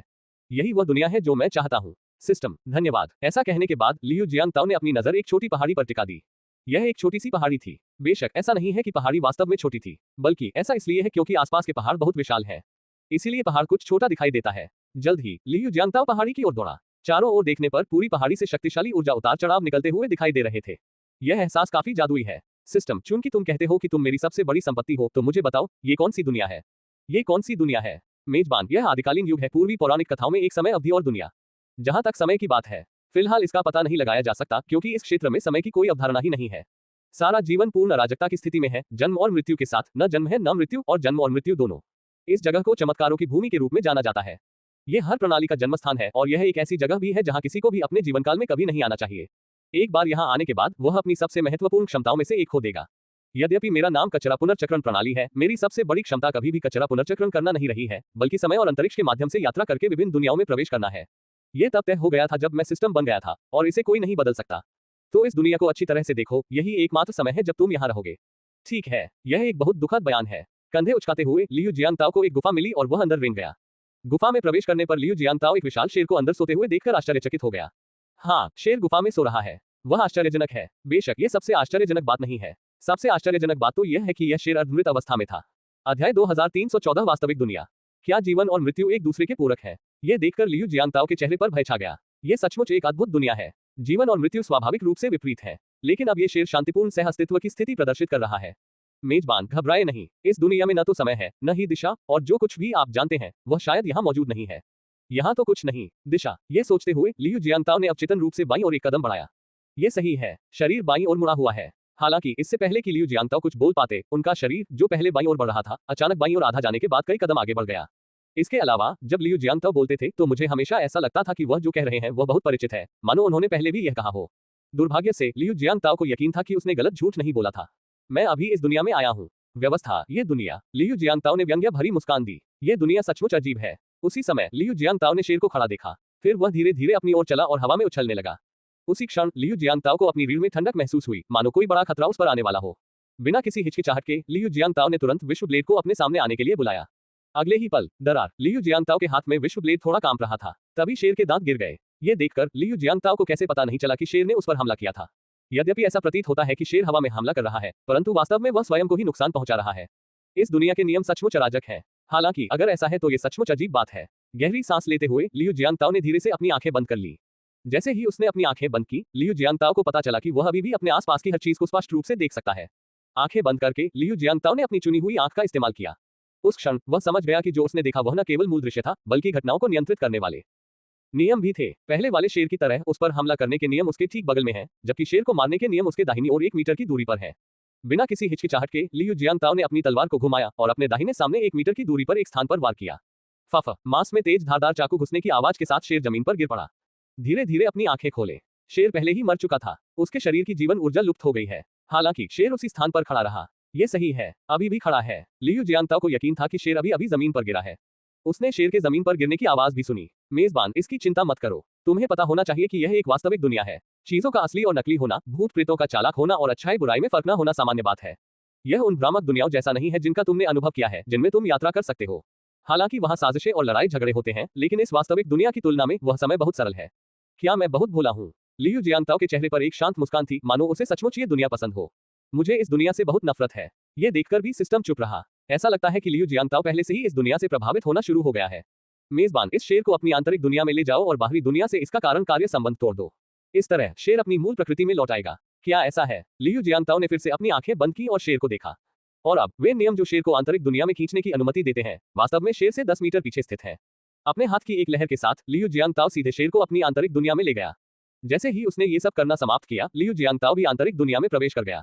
नहीं, लियू जियांगताओ को लग रहा था कि वह इस तथाकथित वास्तविक दुनिया को सहन नहीं कर सकता। ये तो बहुत अजीब है। यद्यपि वह स्पष्ट रूप से बहुत दर्द में था, फिर भी उसके चेहरे पर बहुत आरामदायक भाव था। यद्यपि वह इसका आनंद ले रहा था, फिर भी उसके चेहरे पर ऐसा भाव था कि ऐसा लग रहा था जैसे उसे कब्ज हो गया हो। और कभी कभी जब आपके चेहरे पर सहज भाव होता है, तभी आप सचमुच सहज महसूस करते हैं। ऐसा लगता है जैसे इस दुनिया में आने के बाद मेरी अभिव्यक्तियां, मेरी भावनाएं, मेरी आंखें, मुझसे जुड़ी हर चीज अलग हो गई है और हर एक अपनी राह पर चल पड़ा है। जब कोई कहता है कि वह खुश है, तो ये सिर्फ उसके चेहरे पर एक भावना को दर्शाना होता है, इसका उसके वास्तविक विचारों से कोई लेना देना नहीं होता। वास्तविक समाज में यह मानसिक बीमारी का सबसे स्पष्ट संकेत होगा। यदि आप सड़क पर किसी को ये कहते हुए देखें कि वह बहुत खुश है, लेकिन फिर वह फूट फूट कर रोने लगे मानो वह मर गया हो, तो क्या आपको यह अजीब नहीं लगेगा? ये बहुत अजीब बात होगी यदि कोई व्यक्ति बहुत गंभीर माहौल में ऊंची आवाज में गाए या अश्लील हरकतें करे। लियू जियांगताओ को बाहर जाते समय ऐसा ही महसूस हुआ। उफ, इससे मैं बहुत डर गया। आंतरिक दुनिया में लौटने के बाद लियू जियांगताओ ने पाया कि भयानक भावना गायब हो गई थी। फिर उसके बगल में शेर को देखो। ठीक है, ये शेर नहीं है, ये स्पष्टतः खरगोश है। धतेरी की उस तथाकथित वास्तविक दुनिया में आंखें जो देखती हैं, वह जरूरी नहीं कि सच हो। यह संभव है कि यह सिर्फ वही है जो आंखें देखना चाहती हैं, और इसका उस चीज या व्यक्ति के अपने विचारों से कोई लेना देना नहीं है। आंखें जो देखना चाहती हैं, या आंखें जो देखती हैं और जो स्वयं तक पहुंचाया जाता है, वे दोनों एक ही बात नहीं हो सकती। सिस्टम, क्या ये वही वास्तविक दुनिया है जिसके बारे में आप बात कर रहे थे? लियू जियांगताओ को ऐसा महसूस हुआ जैसे वह पागल हो रहा है। भूतों की असली दुनिया देखिए। यदि वास्तविक दुनिया ऐसी ही है, तो मैं वहां नहीं जाना चाहूंगा। ये लक्ष्य करना बहुत ही अजीब है। क्या ये बेहतर नहीं होगा कि उस समय का उपयोग एक सभ्य इंसान बनने में किया जाए? आप उस दुनिया में जाकर कोई रहस्यमय प्राणी क्यों बनना चाहेंगे? बिना किसी हिचकिचाहट के लियू जियांगताओ ने अपनी साधना का अभ्यास शुरू कर दिया। अराजकता सागर में लियू जियांगताओ ने अज्ञात संख्या में अराजकता दानव बीज अवशोषित कर लिए। ये अराजक दानव बीज बहुत शक्तिशाली है। बेशक ये शक्ति केवल सापेक्ष है। मैं नहीं जानता कि क्या यह अराजकता सागर के भीतर की कोई इच्छा है जो यह महसूस करती है कि दुनिया की शक्ति वाले किसी व्यक्ति से मुठभेड़ करना असंभव है, या किसी ऐसे व्यक्ति से मुठभेड़ करना असंभव है जो अपनी आंतरिक दुनिया की लड़ाकू शक्ति को अपने वास्तविक स्वरूप से ऊंचे स्तर तक बढ़ा सकता है। इसलिए हालांकि ये अराजकता दानव बीज युद्ध में बहुत शक्तिशाली है, और यहाँ तक कि उनके भीतर निहित विश्व शक्ति भी कमजोर नहीं है। विश्व शक्ति के प्रति उनकी प्रतिरक्षा बहुत खराब है। विश्व की कोई भी शक्ति इसे दबा सकती है। हालांकि तथाकथित वास्तविक दुनिया के सदमे का अनुभव करने के बाद लियू जियांगताओ ने थोड़ा भी आराम करने की हिम्मत नहीं की। अंततः तथाकथित दमन एक भ्रम से अधिक कुछ नहीं था जिसे व्यक्ति अपनी आंखें देखना चाहता था। अध्याय 2315 स्वर्गीय संत की 9वीं क्रांति का शिखर काटना। उसने धीमी आवाज में चिल्लाया। विश्व की शक्तियां बेतहाशा काम करने लगी। एक के बाद एक अराजकता दानव मारे गए। इस बार लियू जियांगताओ ने बिल्कुल भी संकोच नहीं किया और सीधे 100 से अधिक अराजकता दानव बीजों को मार डाला। कोई और रास्ता नहीं था, वहां बहुत अधिक अराजकता दानव बीज थे। इसके अलावा जैसे जैसे किसी की युद्ध शक्ति बढ़ती है, अवशोषित ऊर्जा की मात्रा भी काफी बढ़ जाती है। साथ ही अपग्रेड के दौरान खपत होने वाली ऊर्जा भी काफी बढ़ जाती है। पहले एक कैस दानव बीज युद्ध शक्ति को 10,000 युआन तक बढ़ा सकता था, लेकिन अब यह इसे केवल कुछ युआन तक ही बढ़ा सकता है। ये सही है, कई हजार गुना का अंतर है। सबसे महत्वपूर्ण बात यह थी कि लियू जियांगताओ को इस बात का भरोसा नहीं था कि इस दुनिया में आने के बाद से उसने जो भी जानकारी सुनी थी वह सही थी या नहीं। इसके अलावा इस प्रणाली ने कभी यह नहीं बताया कि यह इस दुनिया में कितने समय तक रह सकती है। इसलिए लियू जियांगताओ को जल्द से जल्द मजबूत बनने की जरूरत है। जितनी जल्दी हो सके शक्तिशाली बनो और स्वर्गीय संत क्षेत्र के 9वें स्तर तक, या यहाँ तक कि स्वर्गीय संत क्षेत्र के 10वें स्तर तक पहुंच जाओ। केवल इसी तरीके से हम आने वाली आपदाओं से बच सकते हैं। लियो हो और अन्य लोग पहले ही अपना कदम उठा चुके हैं। इससे भी अधिक उल्लेखनीय बात यह है कि उसके अलावा सभी जीवित तियानशेन ही थे जिन्होंने ये कदम उठाया था।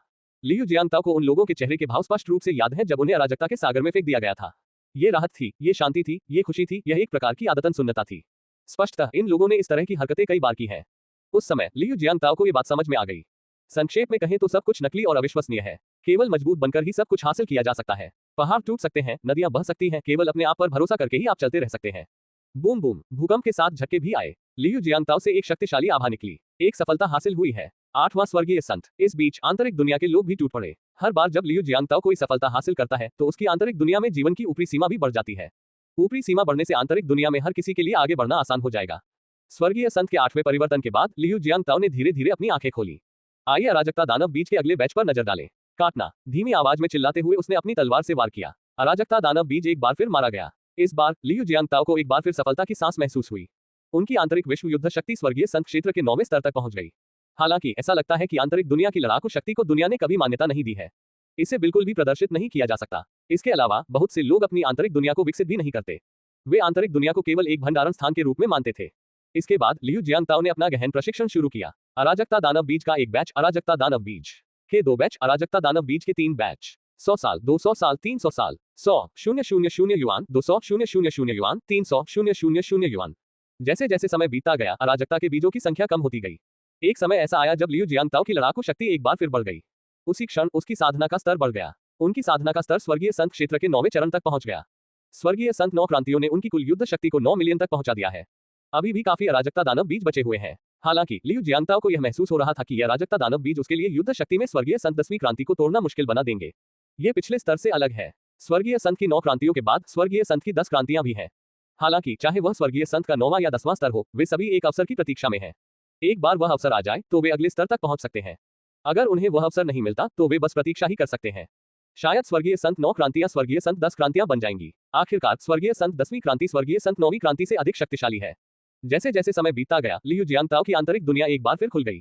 इसकी युद्ध शक्ति आश्चर्यजनक रूप से 10 मिलियन युआन तक पहुंच गई।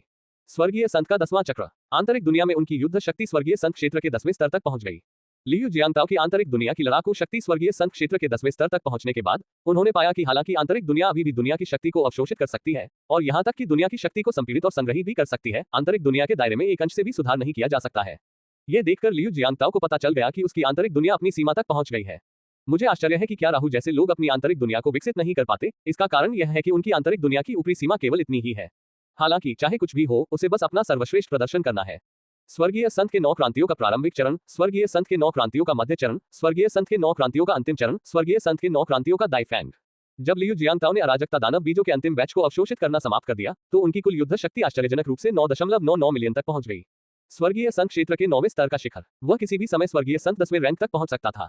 बेशक यदि अवसर मिले तो किसी भी समय सफलता प्राप्त की जा सकती है। खाली आंतरिक दुनिया को देखते हुए लियू जियांगताओ खड़े हो गए। सभी लोग, मैं ये देखने जा रहा हूं कि क्या बाहरी दुनिया हमारे रहने के लिए उपयुक्त है। अगर यह हमें ठीक लगेगा तो हम इस दुनिया में रहेंगे, अगर नहीं तो हम यहाँ से चले जाएंगे और कोई दूसरी जगह ढूंढ लेंगे। चाहे ये सच हो या झूठ, चाहे हम कहीं भी हो, हम एक साथ हैं। ऐसा कहने के बाद लियू जियांगताओ पलक झपकते ही आंतरिक दुनिया से गायब हो गया। तथाकथित वास्तविक दुनिया में प्रवेश करने के बाद लियू जियांगताओ को फिर से लगा कि कुछ गड़बड़ है। सारा संसार मृत्यु से भर गया था। इससे पहले लियू जियांगताओ ने केवल ये देखा था कि उनकी दिशा, आगे और पीछे, समय आदि सभी की समझ गलत थी। लेकिन अब लियू जियांगताओ को यह महसूस हो रहा है कि दुनिया में कुछ गड़बड़ है। तथाकथित वास्तविक दुनिया वास्तव में मृत्यु से भरी हुई है। जीवन और मृत्यु एक दूसरे के स्थान पर, जीवन और मृत्यु उल्टे। या हम साथ जिएंगे या साथ मरेंगे। चाहे कोई भी हो, सभी को अजीब लगा। नहीं, ये साथ साथ जीने और मरने की बात नहीं है। लियू जियांगताओ को कोई जीवंतता महसूस नहीं हुई। ये दुनिया, ये तथाकथित वास्तविक दुनिया एक मृत क्षेत्र बन गई। गल्प। लियू जियांगताओ ने अवचेतन रूप से निगल लिया। चारों ओर देखो। जब लियू जियांगताओ को लगा कि पूरी दुनिया एक मृतंत है तो उसके चारों ओर सब कुछ धीरे धीरे बदलने लगा। सारा संसार उजाड़ होने लगा। सिस्टम, क्या हो रहा है? मेजबान, यही इस दुनिया की सच्चाई है। यह एक अत्यंत यथार्थवादी दुनिया है। इस तथाकथित वास्तविक दुनिया से ही इस व्यवस्था का जन्म हुआ है। हालांकि ऐसी दुनिया दुनिया में नहीं होनी चाहिए, इसलिए किसी ने इस दुनिया को मिटा दिया। परम सत्य परम असत्य है। शुद्ध नियमों वाला संसार शुद्ध अनियमितता वाला संसार है।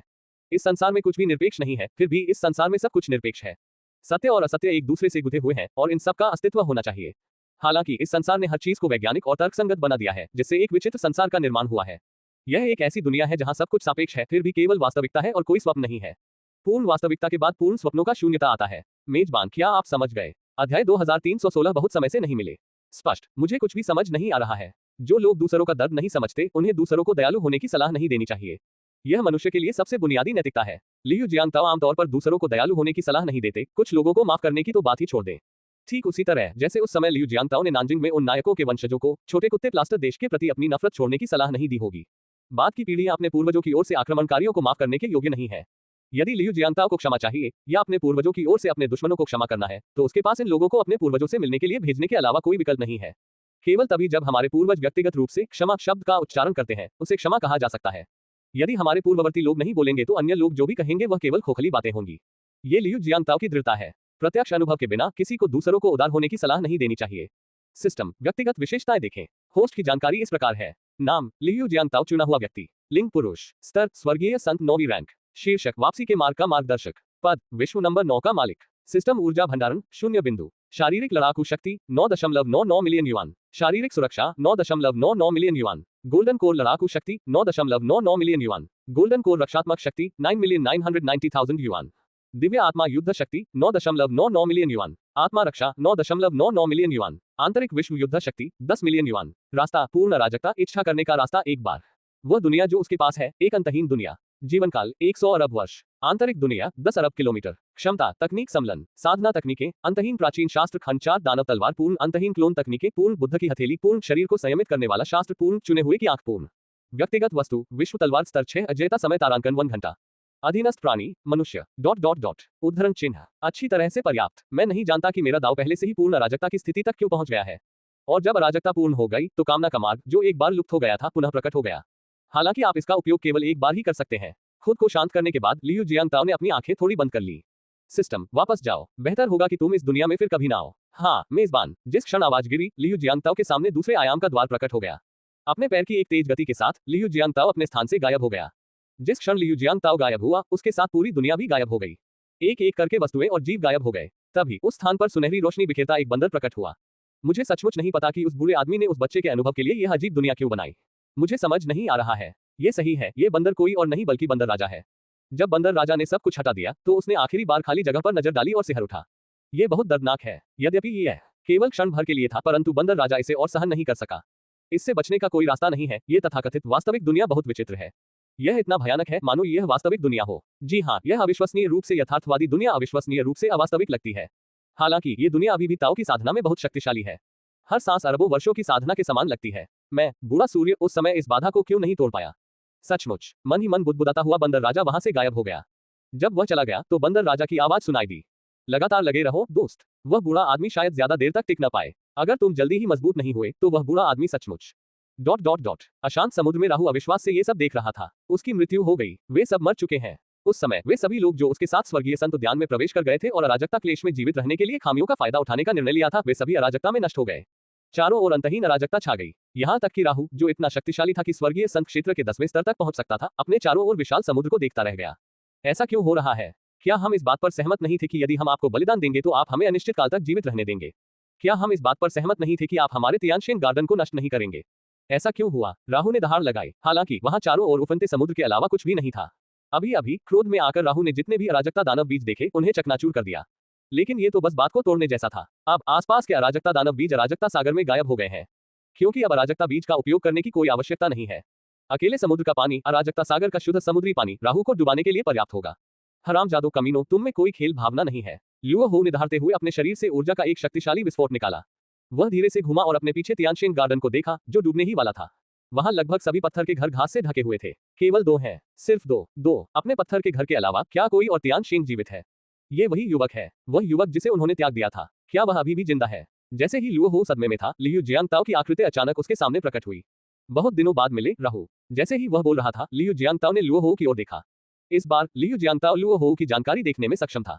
नाम लुओ हो दौड़ लड़ाकू ताकत स्वर्गीय संत 10वीं क्रांति। नोट यह एक अज्ञात जाति का शक्तिशाली प्राणी है। इसका उद्देश्य अर्थ और अस्तित्व का कारण अज्ञात है। केवल इतना ही ज्ञात है कि यह हमेशा से अस्तित्व में रहा है। यह बहुत सरल जानकारी है लेकिन लियू जियांगताओ पूरी तरह से हक्का बक्का रह गया। उन्होंने इतने वर्षों में इस तरह का प्रश्नवाचक चिन्ह वाला संदेश नहीं देखा था। सबसे महत्वपूर्ण बात यह है कि प्रश्न चिन्ह किसी और चीज के बारे में नहीं था बल्कि दूसरे पक्ष की जाति के बारे में था। यह बहुत अजीब है। क्या ऐसा हो सकता है कि दूसरे पक्ष की जाति बहुत विशेष हो। कोई बात नहीं। लियू जियांगताओ अब बहुत खुश है। स्वर्गीय संत का 10वां चक्र। यद्यपि वह स्वर्गीय संत क्षेत्र के केवल 9वें स्तर पर था वह स्वर्गीय संत क्षेत्र के 10वें स्तर से केवल एक स्तर दूर था। यद्यपि ये केवल एक युआन का अंतर है फिर भी इससे बहुत फर्क पड़ता है। दुर्भाग्य से लियू जियांगताओ को भरोसा था कि वह लुओ हो को संभाल सकता है। सबसे बुरी स्थिति में हमें कुछ समय के लिए राहु से लड़ना होगा। यदि आप प्रतिद्वंद्वी के साधना स्तर को थोड़ा सा भी कम कर सकते हैं तो एक बार जब आप उन्हें अपने आंतरिक संसार में समाहित कर लेते हैं तो आप उन्हें एक ही झटके में मार सकते हैं। ये लियू जियांगताओ की योजना है। अब ये राहु पर निर्भर है कि वह क्या चुने। लुओ हो की अभिव्यक्ति जटिल थी जब उसने लियू जियांगताओ को देखा जो अचानक प्रकट हुआ था। उन्होंने कभी यह उम्मीद नहीं की थी कि उनकी तरह ही अंत तक पहुंचने वाला व्यक्ति लियू जियांगताओ जैसा एक नवागंतुक होगा। एक नौसिखिया जो केवल 30 वर्षों से तियानशेन गार्डन में है। क्या आजकल सभी नए लोग इतने अच्छे हैं? इसके अलावा नए खिलाड़ियों की लड़ाकू शक्ति इतनी जल्दी कैसे बढ़ गई? वे वास्तव में स्वर्गीय संत क्षेत्र के 9वें स्तर के शिखर पर पहुंच गए हैं।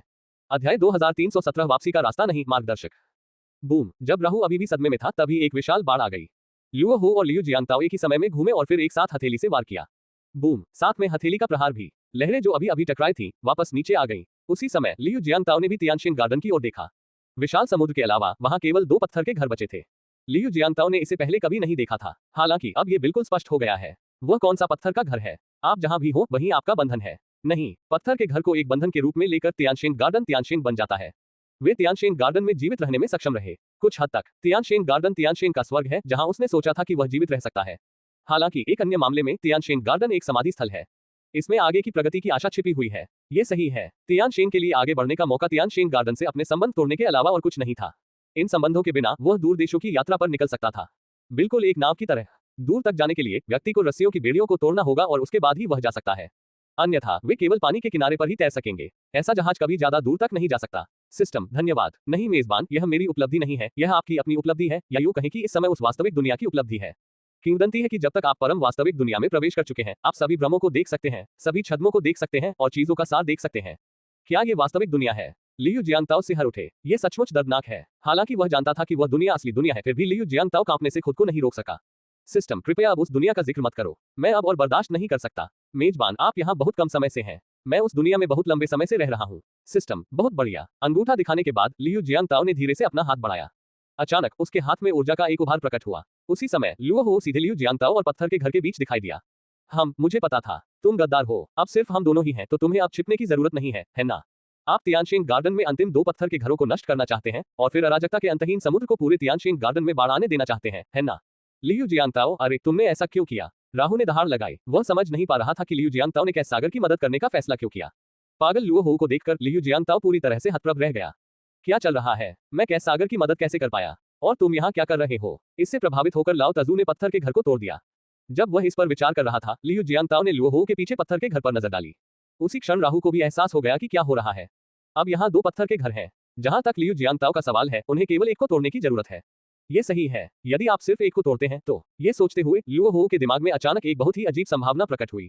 अगर यदि एकमात्र अवसर ही वह तथाकथित अवसर है, तो फिर उसका क्या? यह अंतहीन अराजकता के तट पर स्थित विश्व वृक्ष की तरह है। सामान्यतः विश्व के सभी वृक्ष विकसित हो सकते हैं। जब अराजकता सागर फटेगा तो विश्व के लगभग सभी वृक्ष नष्ट हो जाएंगे। हालांकि यदि अन्य सभी विश्व वृक्ष नष्ट हो जाएं, तो भी अंतिम विश्व वृक्ष बिल्कुल भी नष्ट नहीं होगा। यही इस संसार का नियम है, विश्व वृक्ष की सुरक्षा। क्या तियानशेन भी ऐसा ही है? जब सभी स्वर्गीय संत मर जाएंगे और केवल वही बचेगा, तो क्या वह अनिश्चित काल तक जीवित रह सकेगा? वे उस महान अवसर को प्राप्त कर सकते हैं और किसी अन्य लोक का प्राणी बन सकते हैं। हाँ, यही होना चाहिए, यही तो होना चाहिए। धतेरी की, इतने वर्षों में हमने ऐसा क्यों नहीं किया? मैंने इस संभावना के बारे में पहले क्यों नहीं सोचा? विश्व वृक्ष की कहानी इन दिव्य संतों के लिए एक रहस्योद्घाटन है। हालांकि लियू जियांगताओ नाम का ये बच्चा वास्तव में भाग्यशाली है। वह न केवल मात्र 30 वर्षों में स्वर्गीय संत क्षेत्र के 9वें स्तर पर एक शक्तिशाली साधक बनने में सक्षम हुआ, उन्होंने अराजकता क्लेश के बारे में सच्चाई भी जान ली। हालांकि ये सब व्यर्थ था, ये सब उसकी युद्ध लूट बन जाएगी। हाँ, लियू जियांगताओ, मुझे आखिरकार पता चल गया कि तुम क्या योजना बना रहे हो। क्या तुम पत्थर के घर को नष्ट करना चाहते हो ताकि मुझे स्वर्गीय संत उद्यान का संरक्षण न मिल सके? मैं तुम्हें बता दूं, यह असंभव है। मैंने पहले ही अपने कर्म को स्वर्गीय संत उद्यान से पूरी तरह से बांध लिया है। जब तक स्वर्गीय संत उद्यान मौजूद है, स्वर्गीय संत उद्यान के साथ मेरा कर्म गायब नहीं होगा। इस समय राहु की आंखों में पागलपन की चमक थी। लेकिन तुम्हारा क्या? तो मर जाओ, मैं आगे बढ़ने का अवसर लूंगा। एक चीख के साथ लुओ हो अचानक घूम गया और एक साथ लियू जियांगताओ के पत्थर के घर पर हथेली से प्रहार किया। ये देखकर लियू जियांगताओ पूरी तरह से अचंभित रह गया। क्या ये बच्चा बहुत ज्यादा सोचता है? क्या ऐसा हो सकता है कि वह सोचता है कि यदि वह स्वर्गीय संत उद्यान में अकेला है तो वह अराजकता क्लेश पर सफलतापूर्वक विजय पा सकता है? लेकिन ये सच है, वह बुरा आदमी सही था। हालांकि इसका मतलब यह है कि वह हमेशा के लिए स्वर्गीय संत उद्यान तक ही सीमित रहेगा। जन्म जन्मांतर तक वे अराजकता के कष्टों की पीड़ा सहते रहते हैं और कभी कभी वे जो कुछ भी हुआ था उसे भूल जाते हैं, ये सोचकर कि वे तो बस एक नौसिखिया हैं जो अभी अभी स्वर्गीय संत उद्यान में प्रवेश कर गए हैं। दरार, लियू जियांगताओ का पत्थर का घर नष्ट हो गया। जैसे ही पत्थर का घर नष्ट हुआ, लियू जियांगताओ भी अराजकता सागर में उतरा, उसके पैर अराजक पानी में फंस गए। उसी क्षण अराजकता आपदा भी धीरे धीरे कम होने लगी। स्वर्गीय संत उद्यान प्रकट हो गया है। हालांकि जब लियू जियांगताओ ने फिर से तियानशेन गार्डन को देखा तो वह अपनी आंखों में भय की झलक दिखाने से खुद को नहीं रोक सका। स्वर्गीय संत उद्यान में आश्चर्यजनक रूप से गहरी सांस लेते हुए लियू जियांगताओ ने लुओ हो को प्रणाम किया। उस क्षण से कारण और प्रभाव अलग हो गए। उस समुद्री जल को देखते हुए जो उसे अंतहीन अराजक समुद्र की गहराई में ले जा रहा था, लियू जियांगताओ ने संघर्ष नहीं किया। हाँ हाँ लियू जियांगताओ, तुम्हें इसकी उम्मीद नहीं थी, है ना? मुझे तो ये सब पहले से पता था। स्वर्गीय संत लोक में पहुंचने का यही असली मौका है। यही वो मौका है जिसकी मुझे तलाश थी। मैं इसमें कामयाब हो गया हूं और तुम बस देखते रह सकते हो। नहीं, तुम अब और देख भी नहीं पाओगे क्योंकि तुम जल्द ही मर जाओगे। Dot dot dot. राहु की अहंकार भरी आवाज मेरे कानों तक पहुंची। हालांकि लुओ हो की आवाज धीरे धीरे अपने मूल अहंकार से उदासीनता में बदल गई और अंततः यह एक अचेतन आत्मभाषण प्रतीत हुआ। लियू जियांगताओ की आंखों में कड़वाहट का भाव था। तो यह है इस सब के पीछे की सच्चाई। अज्ञात समय के बाद लियू जियांगताओ रुक गए, अपने चारों ओर अराजकता के अंतहीन समुद्र को देखा और धीरे से कहा, वापसी न होने वाली चट्टान प्रकट हो जाओ। एक ऐसा मार्ग जिससे वापसी नहीं, एक मार्गदर्शक। लियू जियांगताओ, मैं समझता हूँ। अध्याय 2318 अंत या शुरुआत। बूम। लियू जियांगताओ के शरीर से तुरंत ही वापसी की चट्टान प्रकट हो गई। जिस क्षण ये प्रकट हुआ, यह अंतहीन अराजक समुद्र में उतर गया। उसी क्षण लियू जियांगताओ को महसूस हुआ कि अंतहीन अराजक समुद्र के भीतर अनगिनत चट्टानें थी जिनसे वापस लौटना संभव नहीं था। और उनकी अपनी क्लिफ ऑफ नो रिटर्न उनमें से एक थी। नो रिटर्न क्लिफ के अतिरिक्त यहाँ तैरती चट्टानें भी हैं जिन्हें फ्लोटिंग आइलैंड्स कहा जाता है। ये क्लिफ ऑफ नो रिटर्न के समान है। उस क्षण लियू जियांगताओ को अपनी आत्मा की गहराई से एक अनंत दूर स्थान से आती हुई पुकार का आभास हुआ। ऐसा लगा जैसे किसी असीम दूरी पर स्थित स्थान पर कोई चीज मुझे अपनी ओर खींच रही हो। मेजबान, क्या हम चलें? यहाँ तक कि सिस्टम की आवाज भी कांप रही थी। क्या हम चलेंगे? वहां जाना भयावह हो सकता है या यह असीम संभावनाओं का अवसर भी हो सकता है। हालांकि लियू जियांगताओ थोड़ा मुस्कुराया। जाओ, चीजें पहले से ही काफी स्पष्ट है। इस समय लियू जियांगताओ का मन विचलित हो गया और वह वहां से गायब हो गया। जब वे पुनः प्रकट हुए तो वे एक विशाल अंतरिक्ष में थे। मैं हर तरफ देखा। यहाँ की सजावट नो रिटर्न क्लिफ से काफी मिलती जुलती है। इसमें कोई आश्चर्य की बात नहीं है कि नो रिटर्न क्लिफ इसी जगह का हिस्सा है। यहाँ तक कि उनमें से कुछ प्रतियां भी हैं। हाँ हाँ भाई, तुम आखिरकार आ ही गए। मुझे उम्मीद नहीं थी कि तुम आखिरी छोटी सी चाल भी समझ जाओगे। बुरा नहीं, तुम उस बेवकूफ लुओ हो से कहीं बेहतर हो। जैसे ही ध्वनि गूंजी, बंदर राजा की आकृति हवा से प्रकट हो गई। फिर लियू जियांगताओ के बोलने से पहले ही बंदर राजा ने सीधे कहा, चलो चलें, वह बूढ़ा आदमी बहुत देर से तुम्हारा इंतजार कर रहा है। खैर, जैसा कि मैंने पहले कहा था, जब मैं ये कहूं तो उत्साहित मत होना, क्योंकि चाहे कोई भी आए, मैं हमेशा एक ही बात कहता हूं। तुम यह इसलिए सुन पा रहे हो क्योंकि तुम भाग्यशाली और मेहनती हो बस। जैसे ही उसने यह बात कही, बंदर राजा लियू जियांगताओ के पास चला गया। अगले ही पल लियू जियांगताओ को अपनी आंखों के सामने धुंधलापन महसूस हुआ और वह वहां से गायब हो गया। पूरी प्रक्रिया के दौरान लियू जियांगताओ ने किसी भी प्रकार का प्रतिरोध नहीं किया। अब मुझे वह अवसर प्राप्त हो गया है। हालांकि वह अभी भी बंदर राजा का मुकाबला नहीं कर सका। ये भी स्पष्ट नहीं है कि बंदर राजा का अस्तित्व किस स्तर पर है। ये सचमुच सच है। थोड़ी देर बाद लियू जियांगताओ को अपनी आंखों के सामने धुंधलापन महसूस हुआ। जब मैंने फिर से अपनी आंखें खोली तो मैंने खुद को एक बादल पर पाया। ये सही है, यह बादलों में एक महल है। विशाल, शुद्ध सफेद बादल से बना और इंद्रधनुष से सुसज्जित यह महल सचमुच बहुत सुंदर है। बेशक ये लियू जियांगताओ के लिए सबसे आकर्षक चीजें नहीं थी। उन्हें सबसे ज्यादा आकर्षित करने वाला वह गोला था जो उस समय महल के बीचों बीच लटका हुआ था। वह एक ग्रह था, एक ऐसा ग्रह जिससे लियू जियांगताओ बहुत परिचित है। ये ग्रह इतना परिचित था कि लियू जियांगताओ रात में अपने सपनों में भी इसे थोड़ा थोड़ा करके ढाल सकते थे। ये सही है, ये ग्रह पृथ्वी है। आप परिचित लग रहे हैं, है ना साथी ग्रामीण? अचानक एक शांत आवाज गूंजी। पीछे मुड़कर मैंने देखा कि एक मजबूत, हट्टा कट्टा आदमी, या जितना मजबूत, धरती के सामने खड़ा था। लियू जियांगताओ को पता था कि यह पृथ्वी है। लियू जियांगताओ से गलती नहीं हो सकती थी। आप कौन है? स्वर्ग की आंख का अथक प्रयोग करने तथा सिस्टम द्वारा खोज करने के बावजूद भी वे दूसरे पक्ष के बारे में कोई जानकारी नहीं पा सके। आप दूसरे व्यक्ति का नाम भी नहीं बता सकते। मानो लियू जियांगताओ की जांच को महसूस करते हुए वह हट्टा कट्टा आदमी थोड़ा मुस्कुराया और धीरे से बोला, मेरा नाम पंगू है, मैं हीन हूँ। लियू जियांगताओ की आंखें लगभग बाहर निकल आईं। उन्होंने मास्टरमाइंड के लिए कई संभावनाओं पर विचार किया, लेकिन उन्होंने कभी नहीं सोचा था कि यह पंगू होगा। आखिरकार हर किंवदंती में पंगू अंततः नष्ट हो गया। अब पंगू के अंत का कोई संकेत कहाँ है? बल्कि ये बहुत शक्तिशाली है। मानो लियू जियांगताओ की उलझन को भांपते हुए पंगू ने आगे कहा, दरअसल ये बस कुछ तरकीबें हैं। जो तुम देखते हो वही मैं चाहता हूँ कि तुम देखो। इसके अलावा आपने तियानशिंग गार्डन की चेक पॉइंट सफलतापूर्वक पार कर ली है। अब से आप इस जगह के प्रभारी होंगे। मत बोलो, मेरा समय खत्म हो रहा है। दरअसल शुरू से ही मैंने एक उत्तराधिकारी की तलाश शुरू कर दी थी। क्योंकि मैं एक पृथ्वीवासी हूँ, मैंने पृथ्वी पर कई बीजों की खोज की और यहाँ तक कि लापरवाही से एक प्रणाली भी बना ली। हालांकि जब मैं ये सब कर रहा था तो लुओ हो और अन्य लोगों ने मुझे खोज लिया और उन्होंने पृथ्वी को लगभग नष्ट कर दिया। तुम्हें लुओ हो को जानना चाहिए। वह एक दुखी आदमी है जो अराजकता सागर के उस पार स्वर्गीय संत उद्यान में 100 अरब से भी ज्यादा सालों तक कैद रहा और अनगिनत बार पुनर्जन्म लिया। मैं शुरू में उसे अपना उत्तराधिकारी बनाना चाहता था, लेकिन वह बहुत ही कपटी और मूर्ख है। सबसे जरूरी बात, वह न तो धर्मी है और न ही सम्माननीय। मैं उसके बारे में ज्यादा नहीं सोचता, इसलिए मैंने उसे वहीं जेल में छोड़ दिया। सिर्फ उसकी बात नहीं है, राहु के अलावा कोई भी असली इंसान नहीं है। ये सब राहु की कल्पनाएं हैं और इतने लंबे समय से तुम उसकी कल्पनाओं के साथ खेल रहे हो। मैं हीन हूँ। लियू जियांगताओ के होंठ थोड़े से फड़क गए। ठीक है, मुझे किसी और चीज की परवाह नहीं है। मैं बस एक बात पूछना चाहता हूँ, क्या आप मुझे मेरी पृथ्वी वापस दे सकते हैं? भले ही दूसरा पक्ष पंगु हो, भले ही पृथ्वी और उसके बीच कारण और प्रभाव का संबंध टूट गया हो। हालांकि लियू जियांगताओ आखिरकार पूर्व के सबसे रहस्यमय देश से आए व्यक्ति थे।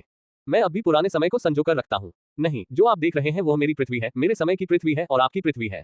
इस बिंदु पर पंगु थोड़ा मुस्कुराया और धीरे से कहा, तुम्हारी पृथ्वी मेरी पृथ्वी के पीछे है। जब तुम मेरे बाद अराजकता के नए स्वामी बनोगे तो तुम्हें अपनी पृथ्वी, असली पृथ्वी, मिल जाएगी। फिर तुम पृथ्वी से अराजकता के अगले स्वामी को चुन सकते हो और अपनी पृथ्वी लेकर जा सकते हो। हाँ, लियू जियांगताओ हैरान दिखे। ऐसा लगता है जैसे इसका कोई अंत नजर नहीं आ रहा है। स्वर्गीय संघ क्षेत्र के शिखर के ऊपर अराजकता का भगवान स्थित है। क्या अराजकता के भगवान से ऊपर कोई अन्य क्षेत्र है? लियू जियांगताओ की घबराहट भरी अभिव्यक्ति को देखकर पंडू ने हंसते हुए मेज पर तैर रही पृथ्वी को पकड़ लिया और लियू जियांगताओ का हाथ खींचकर उसे सीधे मेज पर दबा दिया। अगले ही पल लियू जियांगताओ के दिमाग में संदेशों की एक श्रृंखला उभरी। विनिर्माण प्रणाली कैसे बनाई जाती है? अराजकता के भगवान के बीज का चयन करने के लिए एक विधि है। और कैस सागर से कैस पल का संघनन कैसे हुआ? बेशक मुख्य कारक अराजकता के भगवान की विभिन्न क्षमताएं हैं। उदाहरण के लिए यह अराजकता के अंतहीन समुद्र को नियंत्रित कर सकता है। प्रत्येक अराजक क्लेश चयनित बीजों के लिए किया गया एक प्रदर्शन मात्र है। हालांकि अभिनेता इस बात से अनजान थे कि यह सब नकली था। उसी समय लियू जियांगताओ ने यह भी सीखा कि जब तक वह 5.5 अरब वर्षों के भीतर अराजकता के एक नए भगवान को ढूंढ सकता है, तब तक वह तथाकथित अराजकता सागर के मुख्य क्षेत्र को छोड़ने और सच्ची स्वतंत्रता प्राप्त करने में सक्षम होगा। लियू जियांगताओ की पृथ्वी उस समय अवधि की पृथ्वी है जिसमें लियू जियांगताओ मौजूद है। ये वास्तविक पृथ्वी के समय की लंबी नदी से लिया गया एक खंड है। मुस्कुराते हुए पंडू को फिर से देखते हुए लियू जियांगताओ ने उस पर नाराज होकर अपनी आंखें घुमाई। मैंने शुरू में सोचा था कि पंडू नष्ट होने वाला है, लेकिन जब लियू जियांगताओ अराजकता का भगवान बन गया तो मुझे एहसास हुआ कि यह संभव था। अराजकता का स्वामी जिसका जीवन अनंत है। मैंने कहा था कि आपके पास अनंत जीवन है, तो फिर आप करोड़ों वर्षों तक क्यों नहीं टिकते? मैं 5.5 अरब सालों से किसी तरह गुजारा कर रहा हूं, अब मेरे रिटायर होने का समय आ गया है। क्या ये कहावत नहीं है कि आपके समय में आपको 55 साल की उम्र में रिटायर हो जाना चाहिए? नहीं, अब चूंकि सेवानिवृत्ति की आयु 60 वर्ष है, तो क्या इसका मतलब यह है कि मुझे 6 अरब वर्षों तक काम चलाना चाहिए? हाँ, जरूर, चूंकि आप अराजकता के स्वामी हैं, आप अपनी इच्छानुसार सभी नियम निर्धारित कर सकते हैं। मैं थोड़ी मस्ती करने जा रहा हूँ। वैसे अगर समय पूरा होने तक भी आपको कोई उत्तराधिकारी नहीं मिला है, तो बस इच्छा मार्ग का उपयोग करें। अराजकता के स्वामी की इच्छा, हालांकि यह केवल एक बार ही पूरी हो सकती है, निश्चित रूप से पूरी होगी। ठीक है, चूंकि ऐसा ही है तो चलो 6 अरब वर्षों बाद फिर मिलते हैं। अंत।